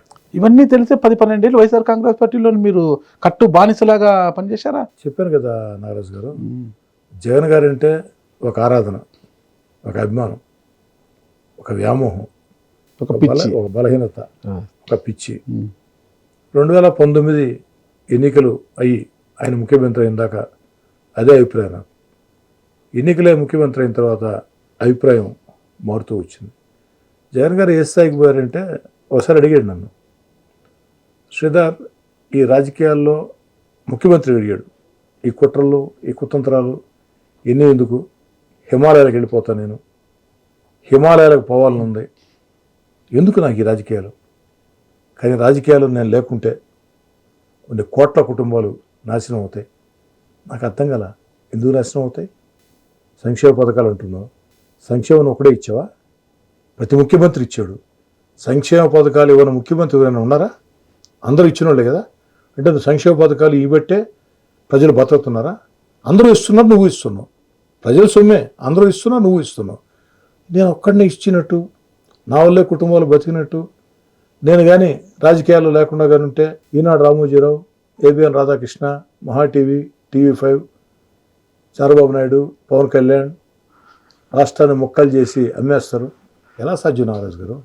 అధికారం వస్తే ముక్కలు చేసి అమ్మేస్తారు అంటే ఆ మొత్తులో ఆ ట్రాన్స్లో ఉన్నాడు. ఇంకో మాట అడిగాడు ఆయన, ఇది వినేదానికి కూడా చాలా ఆశ్చర్యం. నిజంగా అడిగాడు మిమ్మల్ని? అడిగాడు, నాకు చెప్పాడు, అడగంగా చెప్పాడు. ఇంటర్వ్యూలలో చెప్తున్నారా? నాకు చెప్పాడు. Okay okay. జనవరి 2వ తారీఖు నమ్ముతాను నేను. జనవరి 2వ తారీఖు 2023 అదే ఆఖరి కలయిక మా ఇద్దరిది. ఇంకో మాట అన్నాడు, 2023 జనవరి 2వ తారీఖు. జనవరి 2. రికార్డు కూడా చూసుకోండి, ముఖ్యమంత్రిని కలిసామంటే రికార్డు కూడా ఉంటుంది, చెక్ చేసుకోండి. కాదన వైసీపీ నాయకులు చెప్పండి 2023 జనవరి 2వ తారీఖు మధ్యాహ్నం 3-4 ప్రాంతంలో 2 గంటలు నా టైం ఇచ్చాడు రోజు. అప్పటికే ఒక సంక్షోభం, వాదం ప్రారంభమైంది కాబట్టి. రెండో మాట అడిగాడు, శ్రీధర్ నా పరిపాలనలో ₹1 అవినీతి ఉందా అని అడిగాడు. నవ్వు వచ్చింది మీకు? మీరు అనొచ్చు, నువ్వు ఎందుకు చెప్పలేదని. ముఖ్యమంత్రి, చాలా టఫ్ క్వశ్చన్ కదా ఇది. ముఖ్యమంత్రి 2 సార్లు టికెట్ ఇచ్చాడు, చాలా టఫ్ క్వశ్చన్. ఛాంబర్లో నేనున్నా, అయితే మీరు ఏమన్నారు అనొచ్చు. మామూలుగా అప్పుడు దాకా ఇటు కూర్చోండి నా కుర్జీలో, శ్రీధర్ నా ప్రభుత్వంలో ₹1 అవినీతి ఉందా అన్నప్పుడు న్యాయంగా అయితే అన్న లెక్కర దగ్గర నుంచి ఇసుక దగ్గర నుంచి అన్నీ స్కాములే కదనా, స్కాములు ఏముంది చెప్పాలా? ఈరోజు చెప్పొచ్చు, నేను చెప్పాను నాగరాజు గారిని, అబద్ధాలు చెప్పడం నాకు ఇష్టం లేదు, చెప్పలా. కొంచెం ముందు కొంగి కరప్షన్ లేదన్న, కరప్షన్ లేదు, ₹1 కరప్షన్ లేదన్న. వెంటనే ఒక అవకాశం వచ్చింది నాకు. మీకు ధైర్యం ఉంటే నిజాయితీ పరుడైతే మీరు నేరుగా ఒప్పుకోండి. నిజాయితీ పరుడే నాగరాజు గారు. ఈరోజు తెలుగుదేశం పార్టీలో ఉన్నా ఏమైనా మాట్లాడచ్చు, అబద్ధాలు చెప్పడం నాకు ఇష్టం లేదు. నేను చెప్పాను నాగరాజు గారు, నాకు చెప్పిన విషయాలు చెప్పాను. ఏమైనా కొంచెం ఈ తొడలు కొట్టడం, మిసాలు తిప్పటం, కొంచెం ప్రజల్లో తప్పుడు సంకేతాలు పోతున్నాయన్న ఇలాంటి భాష చెప్పకుండలేదు. అమరావతి విషయం కూడా చెప్పకుండలేవు. కానీ ఈరోజు మరో మాత్రం చెప్పలేని పరిస్థితి. నేరుగా ముఖ్యమంత్రి బాగా కోపంలో ఉన్నాడు, ఆవేశంలో ఉన్నాడు, విమానాలే పోతానంటున్నాడు, ఈ కుట్రలు ఈ కుతంత్రాలు నాకు ఎందుకు అంటున్నాడు, ఎంత నాకు అవసరం అంటున్నాడు. ఎవరు హిమాలయాలకు వెళ్లకుండా జగన్ గారి సమాధానం చెప్పాలి. జగన్ గారు సమాధానం చెప్పాలా, నేనుగా సమాధానం చెప్పాలి. వైరాగ్యంతో వెళ్ళాలనుకున్నారా లేకుంటే ఏమన్నా? ఏంది కుట్రలు ఏంది, కుతంత్రాలు ఏంది అంటాడు. నా ప్రభుత్వంలో ఒక్క రూపాయి అవినీతి ఉందా అంటాడు. అంటే ఒక అవకాశం దేవుడు నాకు ఇచ్చాడు అక్కడ. జగన్ గారు నేనేం అడగలేకపోయాను, కానీ జగన్ గారి ముందు ధనంజయ రెడ్డి కూడా ఉన్నారు. ఆఖరిలో బాలినేని శ్రీనివాసరెడ్డి జాయిన్ అయ్యాడు, మా జిల్లా ఇన్ఛార్జి కాబట్టి. ఆయన జాయిన్ అయ్యే ముందు ధనంజయ రెడ్డి కూడా ఉన్నాడు. ధనంజయ రెడ్డి ఒక విషయంలో నన్ను, మీరు ఆ పెన్షన్ల విషయము అనర్హులకే తొలగించాము, మీరు తొలగించడం తప్పు అని చెప్పారు, అది ప్రభుత్వానికి ఇబ్బంది కదా అని అడిగాడు. పక్కనే కూర్చోన్నాడు ధనంజయ రెడ్డి. ఇట్లా 3 సార్లు కింద నుంచి పెద్దగా చూశారు. జగన్ గారికి అర్థమైంది. శ్రీధర్ ఏమన్నాడు అని అన్నాడు. ఏమనేది ఏందన్నా, రాజకీయాలు మీరు చెప్పండి అన్న, ఇతను రాజకీయాలు చెప్పేదానికి. ధనంజయ రెడ్డి గారిని ఉద్యోగాన్ని, ఇతను 2 పెద్ద తలకాయలండి అక్కడ. ఇతను ఉద్యోగం నేను చెప్పానండి, నేను చెప్తున్నా. రామకృష్ణ గారు ధనంజయ రెడ్డి గారు చెప్తున్నానండి. జగన్ గారిని పెద్ద తలకాయలనే మాట్లాడంటే మీరంటే పెద్ద తలకాయ. జగన్ గారిని నీ ప్రభుత్వంలో అవినీతి ఉంది అని నేను చెప్పలేదని కూడా చెప్పాను. లేదన్నా అని చెప్పాను. హిమాలయాలు పోదాం అనుకున్నాడని విషయం కూడా చెప్పాను. అర్థం కాల, గమ్ముగానే విన్నా. జగన్ గారితో వాదించదలుచుకోవాలా, వాదించే శక్తి కూడా నాకు లేదు. ఏదో చెప్పిన అబద్ధం. ముఖ్యమంత్రి ఛాంబర్లో ఎదురుగా కూర్చోన్నాం. ధనంజయ రెడ్డి అవకాశం ఇచ్చాడు కాబట్టి, అవును ఈయన రాజకీయాలు చెప్పారు నాకు. ఎవరి ధనంజయ రెడ్డి గారు? జెండా మోసారా, కష్టం చేశాడా, పోలింగ్ బూత్లో ఉన్నాడా, ఐఏఎస్ అధికారి, ప్రజా సమస్యలుంటే అభివృద్ధి కార్యక్రమాలుంటే వారితో చర్చిస్తాం. మీ ఆఫీసులో ముఖ్యమైన అధికారి కాబట్టి. రాజకీయాలు నాకు ధనంజయ రెడ్డి చెప్పేది ఏంది, అనర్హులు తొలగించామన్నారు, నేను కాదు అర్హులు అని చెప్పా. 10 రోజులు రెక్టిఫై చేసి 2000 మందికి మళ్ళీ పెన్షన్లు ఇచ్చారు. అదే నేను స్పందించకుండా ఉంటే, ప్రతిపక్షం మాట్లాడి ఉంటే, మళ్ళీ మీరు 2000 మంది పెన్షన్లు ఇచ్చి ఉంటే, ఆ ఖాతా, ఆ రాజకీయ ఇమేజ్, ఆ పేరు ఎవరికి పోతుంది? ప్రతిపక్షానికి పోతుంది. నేనే మాట్లాడాను కాబట్టి నాకే వచ్చింది. అయినా ధనంజయ రెడ్డి గారు నా రాజకీయాలు చెప్పేది. ఎవరి ధనంజయ రెడ్డి? జెండా మోసాడా, పోలింగ్ బూత్లో ఏజెంటా, కష్టాల్లో ఉన్నాడా? నాగరాజు గారు అడగండి బుగ్గన రాజేంద్రనాథ్, మాజీ ఆర్థిక శాఖ మంత్రిని. వైఎస్ఆర్ కాంగ్రెస్ పార్టీ సిఎల్పి కార్యాలయంలో శివ అనే ఒక అబ్బాయి ఉంటాడు, పేరుతో సహా చెప్తున్నా, తెలుసు. శివ సతీమణి స్పీకర్ కొన్ని రోజులు శివ సతీమణికి ఒక కాంట్రాక్ట్ ఉద్యోగం ఇవ్వమని శ్రీకాకుళం కలెక్టర్గా ఈ ధనంజయ రెడ్డి ఉంటే, స్వయంగా జగన్ గారు చెప్తే బుగ్గన రాజేంద్రనాథ్ రెడ్డి 1-4 సార్లు ఫోన్ చేస్తే ఇవ్వకపోగా, పబ్లిక్ అకౌంట్ కమిటీ చైర్మన్గా శ్రీకాకుళం స్వయంగా వెళ్ళి అప్పుడు కూడా నేరుగా వ్యక్తిగతంగా రిక్వెస్ట్ చేస్తే కూడా ఇవ్వని వ్యక్తి ధనంజయ రెడ్డి. అధికారంకి వస్తానే వచ్చిన కొన్ని గంటల్లోనే ఆయన ప్రత్యక్షమయ్యాడు. ఆయన ఎప్పుడు జగన్మోహన్ రెడ్డి గారు సొంతం అని చెప్పని మాకు ఎప్పుడు తెలియదు, ప్రత్యక్షమయ్యాడు, మొత్తం నడిపించాడు.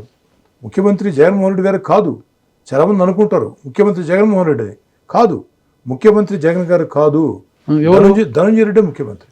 ఎలా చెప్తారా మీరు? ధనంజయ రెడ్డి ముఖ్యమంత్రి కళ్ళతో స్పష్టంగా గెలిపించింది జగన్ గారిని చూసి కదా. జగన్ గారిని గెలిపించింది, కానీ ధనంజయ రెడ్డి మొత్తం కథనం, స్క్రీన్ ప్లే అన్ని. అందుకే ఈరోజు ఎక్కడ ఉన్నాడు? లిక్కర్ కేసులో జైల్లో ఉన్నాడు. ఇంకా చాలా కేసులు కూడా ఉంటాయి. ఎవరి ధనంజయ రెడ్డి అన్నారు మీరే, మరి ఆ ధనంజయ రెడ్డి బాబు లిక్కర్ కేసులో ఎలా వెళ్ళారు? అదే ముఖ్యమంత్రి పార్టీ కోసం జెండా మూల, పార్టీ కార్యకర్త కాదు, పార్టీ శ్రేయోభిలాషి కాదు, కలెక్టర్గా ఉండి కూడా చిన్న చిన్న సహాయాలు చేయాల.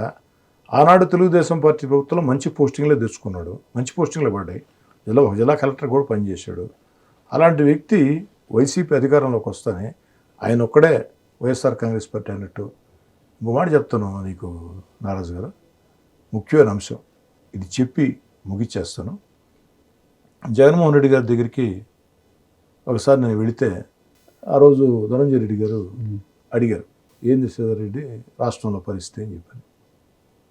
నేను ఇంకొడతా ఉండే, గమ్ము వింటా ఉండే. నెక్స్ట్ ఏం అడిగాడంటే, ధనంజయ రెడ్డి గారు తెలుగుదేశం అధికారంలోకి వస్తే ఫస్ట్ నా వెన్నుపూస ఎరగొట్టేస్తారు శ్రీధర్ రెడ్డి గారు,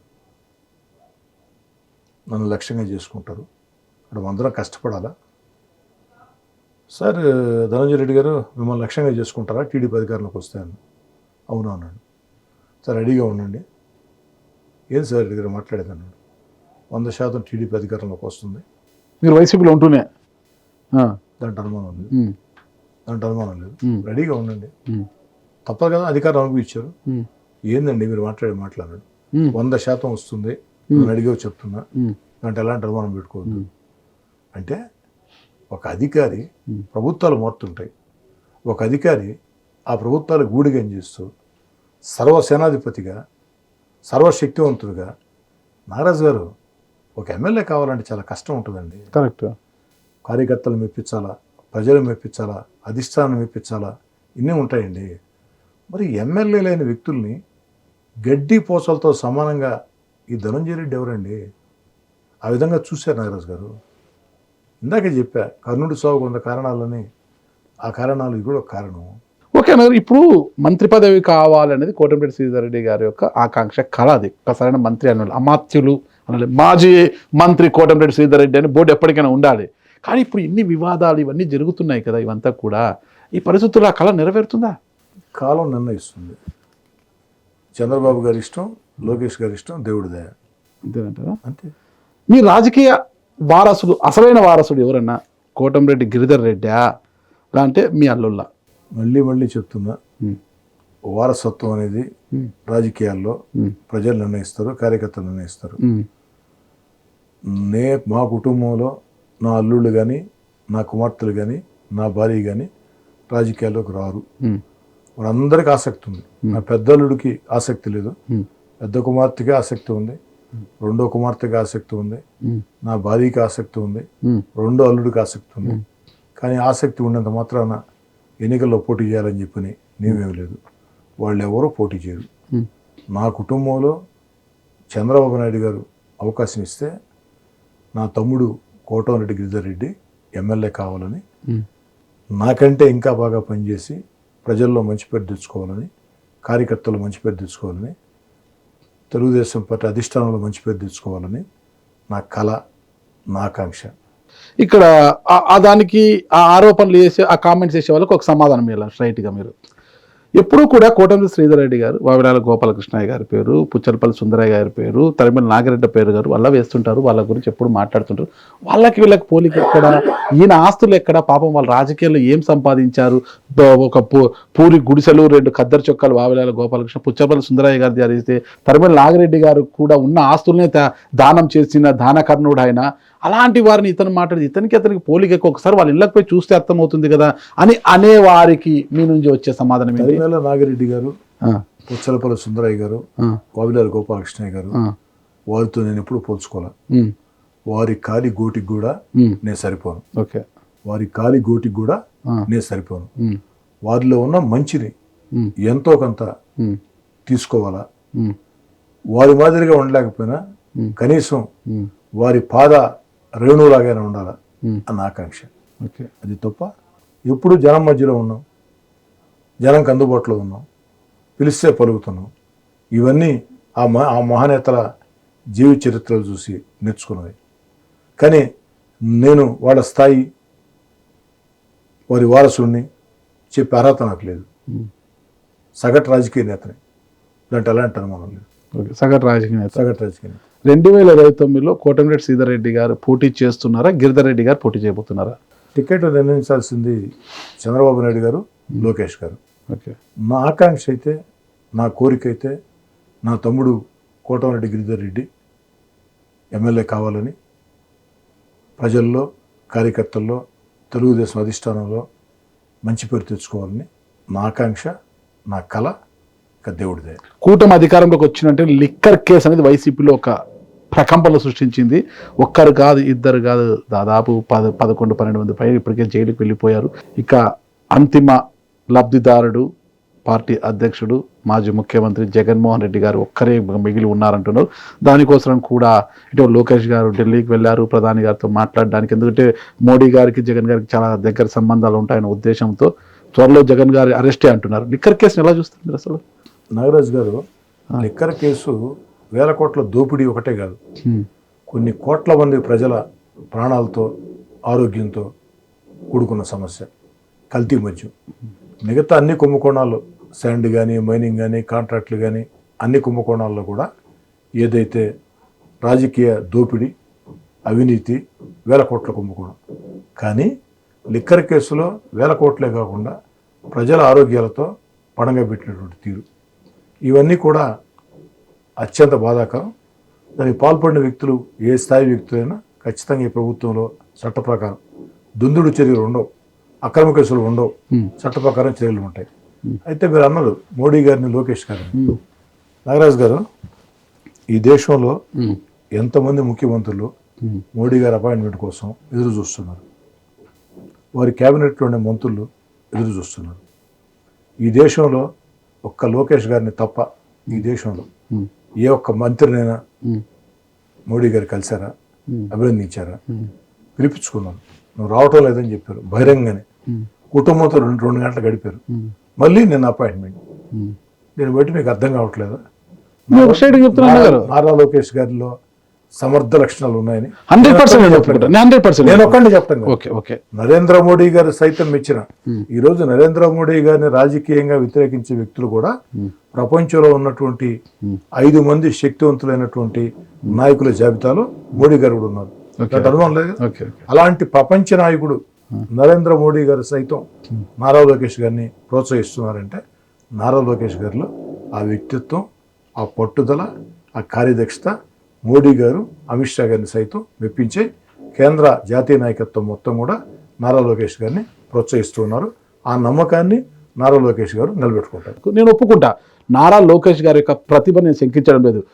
యువగలం పాదయాత్రకు ముందున్న లోకేష్ గారు వేరు, పాదయాత్ర తర్వాత ముందున్న లోకేష్ గారు వేరు. ఈరోజు ఎటువంటి పేపర్ లేకోకుండా, ఎటువంటి స్క్రిప్ట్ లేకుండా ధైర్యంగా ప్రతి సబ్జెక్టును మాట్లాడగలుగుతారు. ప్రతి సబ్జెక్టును అవలోకనం చేసుకుని మాట్లాడగల శక్తి సామర్థ్యాలు ఉన్న రాజకీయ నాయకుడు ఈరోజు లోకేష్ గారు. నేను ఒప్పుకుంటా, గతంలో అతన్ని వెక్కిరించారు, ఈరోజు ఆ పరిస్థితి లేదు. లోకేష్ గారు చాలా పూర్తిస్థాయి రాజకీయ నాయకుడు, మంచి వాగ్దాటి ఉంది ఆయన కూడా. అయితే ఇక్కడ కూటమి ప్రభుత్వం అంటే ఢిల్లీలో కూటమి నిలబడాలంటే ఏపీలో ఉన్న ఎంపీలతో చాలా అవసరం ఉంది. కాబట్టి చంద్రబాబు నాయుడుతో కొద్దిగా క్లోజ్గా ఉండాలి. చంద్రబాబు నాయుడు గారి కుమారుడుగా లోకేష్ గారు ఉన్నారు, మంత్రిగా ఉన్నాడు. కాబట్టి ఒక ఇంచు ఎక్కువగా ప్రేమను నరేంద్ర మోడీ గారు అవసరం కోసం ఒలగబోస్తున్నారు అనుకోవచ్చు కదా. నరేంద్ర మోడీ గారిది, అమిత్ షా గారిది అలాంటి వ్యక్తిత్వం కాదు. గతంలో 2019 ఎన్నికలకు ముందు తండ్రి కొడుకు ఇద్దరు పోలవరాన్ని ఏటీఎంలో వాడుకున్నారు అని కామెంట్స్ చేసిన నరేంద్ర మోడీ గారు. ఒకటి నారాజు గారు, గతంలో ఎవరేం మాట్లాడారంటే చాలా మంది చాలా మాట్లాడి ఉన్నారు. ఇప్పుడు ఏం మాట్లాడుతున్నారు అంటే నరేంద్ర మోడీ గారు సైతం లోకేష్ గారిని మెచ్చారు అని నేను అంటున్నాను. దాని ఉదాహరణలు మీకు చూపించాను అవసరాల కోసం. ఎందుకంటే అవసరాలు ఏముంటాయి, మేము కూటమిలో సభ్యులమే, ఖచ్చితంగా కూటమికే మద్దతు ఇస్తాం. బయటకు వస్తే అవసరాల కోసం బయట ఎందుకు వస్తాము, రాం ఎందుకు వస్తాము. 2019లో కూడా అదే అనుకున్నారు, వచ్చారు. ఒక్కోసారి జరుగుతూ ఉంటుంది. అదే మళ్ళీ జరగాలని జగన్ గారు కోరుకున్నట్టు 2024 ఎన్నికలు అయిపోయినాయి. 2029లో కానీ 2034లో కూడా తెలుగుదేశం పార్టీ కూటమి, తెలుగుదేశం, జనసేన, బీజేపీ ఆంధ్ర రాష్ట్రంలో కలిసికట్టుగా ఉంటుంది. దాంట్లో మీకు ఎలాంటి అనుమానం లేదు. జగన్ గారికి అనుమానాలు ఉన్నట్టు మీరు ఎలాంటి అనుమానాలు పెట్టుకోవద్దు. జగన్ గారి కోరికలు ఆయన కోరికలు అయ్యి మీరు ఎలాంటి కోరికలు పెట్టుకోవద్దు. సమయం లేదు. వైఎస్ఆర్ కాంగ్రెస్ పార్టీ అధికారంలో ఉండగా అదే ఆ పార్టీలో ఉన్న ఎమ్మెల్యేగా మీరు క్వార్జ్ మైనింగ్ కు వ్యతిరేకంగా పోరాటం చేశారు. మీరు ఈ రోజు ఆ క్వార్జ్ మైనింగ్ మీద చాలా మంది జైలుకు వెళ్ళారు. మీ మామ కాకాని గారు కావచ్చు, ఇంకొక వ్యక్తి కావచ్చు, చాలా మంది జైలుకు వెళ్ళారు. 14-15 అయితే ఈ రోజు కూటమి అధికారంలో ఉంటే అదే క్వార్జ్ మైనింగ్ ని మళ్ళా కూటమి నాయకులే, అంటే చెప్పాలంటే దాంట్లో విపిఆర్ గారి పేరు వినిపిస్తుంది, రూప్ కుమార్ గారి పేరు వినిపిస్తుంది, ఇవన్నీ ఉన్నాయి. మరి ఈ రోజు మీ పోరాటం ఏంటి దాని మీద? ఎక్కడా కూడా ఇప్పుడు క్వార్జ్ దొక్కుడు జరగటంలా, మైనింగ్ లేదంటారా? మీరు కావాలంటే సైదాపురం, రాపూరు, గూడూరు వచ్చి స్వయంగా పరిశీలించుకోవచ్చు ఎవరు మైన్లు వాళ్ళు చేసుకుంటున్నారు. నేను చెప్పటం కాదు, మైన్ ఓనర్లే ప్రెస్ మీట్ పెట్టి మాకు చాలా బాగుందని చెప్పారు, బ్రహ్మాండంగా ఉందని చెప్పారు. ఆ వీడియోలు కూడా మీరు చూసే ఉంటారు. చంద్రబాబు నాయుడు గారి ప్రభుత్వంలో అలాంటి సాగవు. చంద్రబాబు నాయుడు గారు ప్రజలకు అణిగి మణిగి ఉండి ప్రజల్ని మెప్పించి రాజకీయం చేయాలా అని కోరుకునే వ్యక్తి. జగన్ గారు ప్రజల ఆకాంక్షలతో పట్టించుకోకుండా పనిచేసే వ్యక్తి. కాబట్టి జగన్ గారు చేసినటువంటి దోపిడీ, ఇష్టారాజ్యంగా చేసినటువంటి దుర్మార్గాలు వాడ్జీలో కానీ ఏదైతే సిరికాలో కానీ ఇప్పుడు ఎలాంటి జరగటం లేదు. క్షేత్రస్థాయిలో యూటీవీ బృందం వచ్చి పరిశీలిస్తాము. ఎక్కడ లేదు రాష్ట్రంలో ఎక్కడ జరిగింది, మీకే అంత పెద్ద ఎత్తున నిధులు ఎలా వచ్చాయి, అంత పెద్ద ఎత్తున అభివృద్ధి పనులు ఎలా చేపట్టారు? అది మీ ప్రతిభన లేదంటే ప్రభుత్వము మీకు అంతగా ప్రోత్సహిస్తుంది? ఇంతమంది ఎమ్మెల్యేలు ఉన్నారు కదా, ఎవరి వల్ల సాధ్యపడింది, మీకు ఎలా సాధ్యమైంది? చాలా మంది చంద్రబాబు గారు ముఖ్యమంత్రిగా, కానీ ఇది రికార్డు, మీది రికార్డు. అది చెప్తున్నా. చంద్రబాబు గారు ముఖ్యమంత్రిగా రాష్ట్రం అంతా అభివృద్ధి పనులు జరుగుతున్నాయి. నెల్లూరు రూరల్లో కాస్త ఎక్కువ చేసాం, దాన్ని సమర్థవంతంగా ప్రజలకు కూడా చెప్పగలిగాం. ఇక్కడ రాజకీయాల్లో పనిచేయటం ఎంత ముఖ్యం, ఆ చేసిన పని చెప్పడం అంత ముఖ్యం. నారాజు గారు చెప్పాలి. ఇక్కడ రాజకీయాలు ఉన్నామంటే కేవలం అధికారం, అడ్మినిస్ట్రేషన్ అంటే కుదరదు. పొలిటికల్ మేనేజ్మెంట్, నిరంతరం పొలిటికల్ మేనేజ్మెంట్ ఉండాలి. మనం చేసే పని ప్రజలకు చెప్పాలి. నారాజు గారు ఈ దేశంలో ఎప్పుడైనా ఎక్కడైనా జరిగిందా? 339 పనులు ఈరోజు శంకుస్థాపన చేసి 60 రోజుల్లో పూర్తి చేస్తామని చెప్పిన మాట కట్టుబడి పూర్తి చేసి ఇచ్చాం. దేశ విదేశాల్లో ఉండే తెలుగు వాళ్ళు అభినందించారు. చంద్రబాబు గారు, నారా లోకేష్ గారు, వెంకయ్యనాయుడు గారు ఒకరిద్దరు కాదు చాలామంది అభినందించారు. చేయగలిగామంటే దానికి కారణం నా గొప్పతనం ఒకటే కాదు, నేను కష్టపడ్డా. నా వెంట నడిచే నాయకులు, కార్యకర్తలు కష్టపడ్డారు. నా తమ్ముడు కోటనడిగిరి కష్టపడ్డాడు. ఈ కష్టానికి తోడు చంద్రబాబు నాయుడు గారి ఆశీస్సులు, నారా లోకేష్ గారి ఆశీస్సులు, పవన్ కళ్యాణ్ గారి ఆశీస్సులు పూర్తిగా ఉండబట్టే సాధ్యమైంది. మమ్మల్ని నమ్మి కాంట్రాక్టర్లు వచ్చి ధైర్యంగా పనిచేశారు. అభివృద్ధి అనేది శరవేగంగా ముందుకు పోతుంది. అదే స్థాయిలో ఈ గంజాయి ఎక్కువైపోతుంది, మీ నియోజకవర్గంలో రౌడీ షీటర్లు ఎక్కువైపోతున్నారు అంటారు. గంజాయి దగ్గర ఈ పానీపూరి బండి దగ్గర తోపులాటలు ఒకరికొకరు పొడుచుకున్నారు కదా, అదే నాలుగు వాటి కట్టడికి ఎలాంటి చర్యలు తీసుకోబోతున్నారు? పోలీస్ అధికారులకి స్పష్టమైన ఆదేశాలు గత 6 నెలల ముందు ఇచ్చాం. 6 నెలల నుంచి పోలీసులు చాలా కఠినంగా వ్యవహరిస్తున్నారు. రౌడీ షీటర్లు నెల్లూరు వదిలి పరారైపోయారు. రౌడీ షీటర్లు ఉన్నోళ్ళు నెల్లూరులో కనపడేదానికి కూడా భయపడే పరిస్థితి. గంజాయి ఇంకా అసలు గంజాయి అనేది గత వైఎస్ఆర్ కాంగ్రెస్ పార్టీ ప్రభుత్వంలో విశాఖపట్నం నుంచి మద్రాసుకి వెళ్ళేటప్పుడు నెల్లూరుని, ఆ నెల్లూరు జిల్లాని ఒక స్టాక్ పాయింట్గా చేసుకునేవాళ్ళు. ఈరోజు గంజాయి మీద కూడా అనేక కేసులు పెట్టారు, నమోదు చేశారు. పోలీస్ యంత్రాంగం కఠినంగా పనిచేస్తుంది. జగదీష్ హైదరాబాద్ లో గంజాయి కేసులను అరెస్ట్ చేశారు. హైదరాబాద్ కాదు, నెల్లూరులోనే.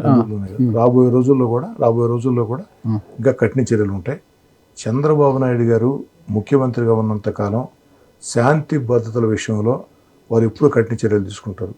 ఉమ్మడి రాష్ట్రంలో హైదరాబాదులో శాంతి భద్రత సమస్య పరిష్కారం కోసం ఏ విధంగా చర్యలు తీసుకున్నారు, రాయలసీమలో ఫ్యాక్షనిస్టులకు వ్యతిరేకంగా పోలీసులకు స్వేచ్ఛనిచ్చి ఏ విధంగా చర్యలు తీసుకున్నారు, కోస్తాంధ్రలో రౌడీలకు వ్యతిరేకంగా పోలీసులకు స్వేచ్ఛనిచ్చి ఏ విధంగా చర్యలు తీసుకున్నారో అలాంటి చర్యలు తీసుకుంటారు. ఒకవేళ ఎక్కడైనా సరే కింది స్థాయిలో ఎమ్మెల్యేలో మరో నాయకులు రౌడీజాన్ని ప్రోత్సహిస్తామంటే చంద్రబాబు గారు సహించే ప్రశ్న లేదు. ఎక్కువ మాట్లాడితే ఎమ్మెల్యే అయినా మంత్రి అయినా, నేరుగా ఎమ్మెల్యే అయినా, ఎంపీ అయినా, మంత్రి అయినా గీతగాని దాడితే వేటు తప్పదు. ఓకే అన్న గారు, థ్యాంక్ యూ. అంటే మీ ఆకాంక్షే కాదు, నియోజకవర్గ ప్రజలు మిమ్మల్ని మంత్రిగా చూడాలనుకుంటున్నారు. ఈ నేపథ్యంలో మీ పైన విమర్శలు, మర్డర్ స్కెచ్ రావడముతో చాలా ఆందోళనగా ఉన్నారు. వారందరికీ ఒక ఎమ్మెల్యేగా మీరిచ్చే సందేశం ఏంటి? నేను భయపడే రాజకీయాలు చేసే వ్యక్తిని కాదు, పారిపోయే రాజకీయాలు చేసే వ్యక్తిని కాదు. నా జాగ్రత్తలు నేను తీసుకుని ఇంకా ఉత్సాహంతో ప్రజల కోసం పనిచేస్తాను. నేను ఆశించేది ఒకటే, ప్రజల మద్దతు. అది ఎప్పుడు నాకు ఉంటుంది అని నేను నమ్ముతా. నా వెంట నడిచే నాయకుల, కార్యకర్తల నమ్మకం. ఇంకా చేయాల్సింది చాలా ఉంది. అభివృద్ధి కార్యక్రమాలు కానీ, కార్యకర్తల, నాయకుల సంక్షేమం కానీ, రాజకీయంగా ప్రోత్సాహం కానీ అవన్నీ కూడా ఖచ్చితంగా చేస్తాం. ఇలాంటి బుడ్డ బెదిరింపులకి, అడ్డమైన వాళ్ళ బెదిరింపులకి భయపడి వెనక తగ్గే మనిషిని కాదు. ఇలాంటి రౌడీలను, గుండాలని నా జీవితంలో ఎంతమందిని చూసిండు. Thank you. Okay, thank you అన్నగారు. మీ సమయాన్ని మాకు చాలాసేపు కేటాయించి చాలా మంచి విషయాలు చెప్పారు. మరొకసారి అవకాశం ఇస్తారని కోరుకుంటున్నా. థ్యాంక్ యూ అన్నగారు. నమస్తే.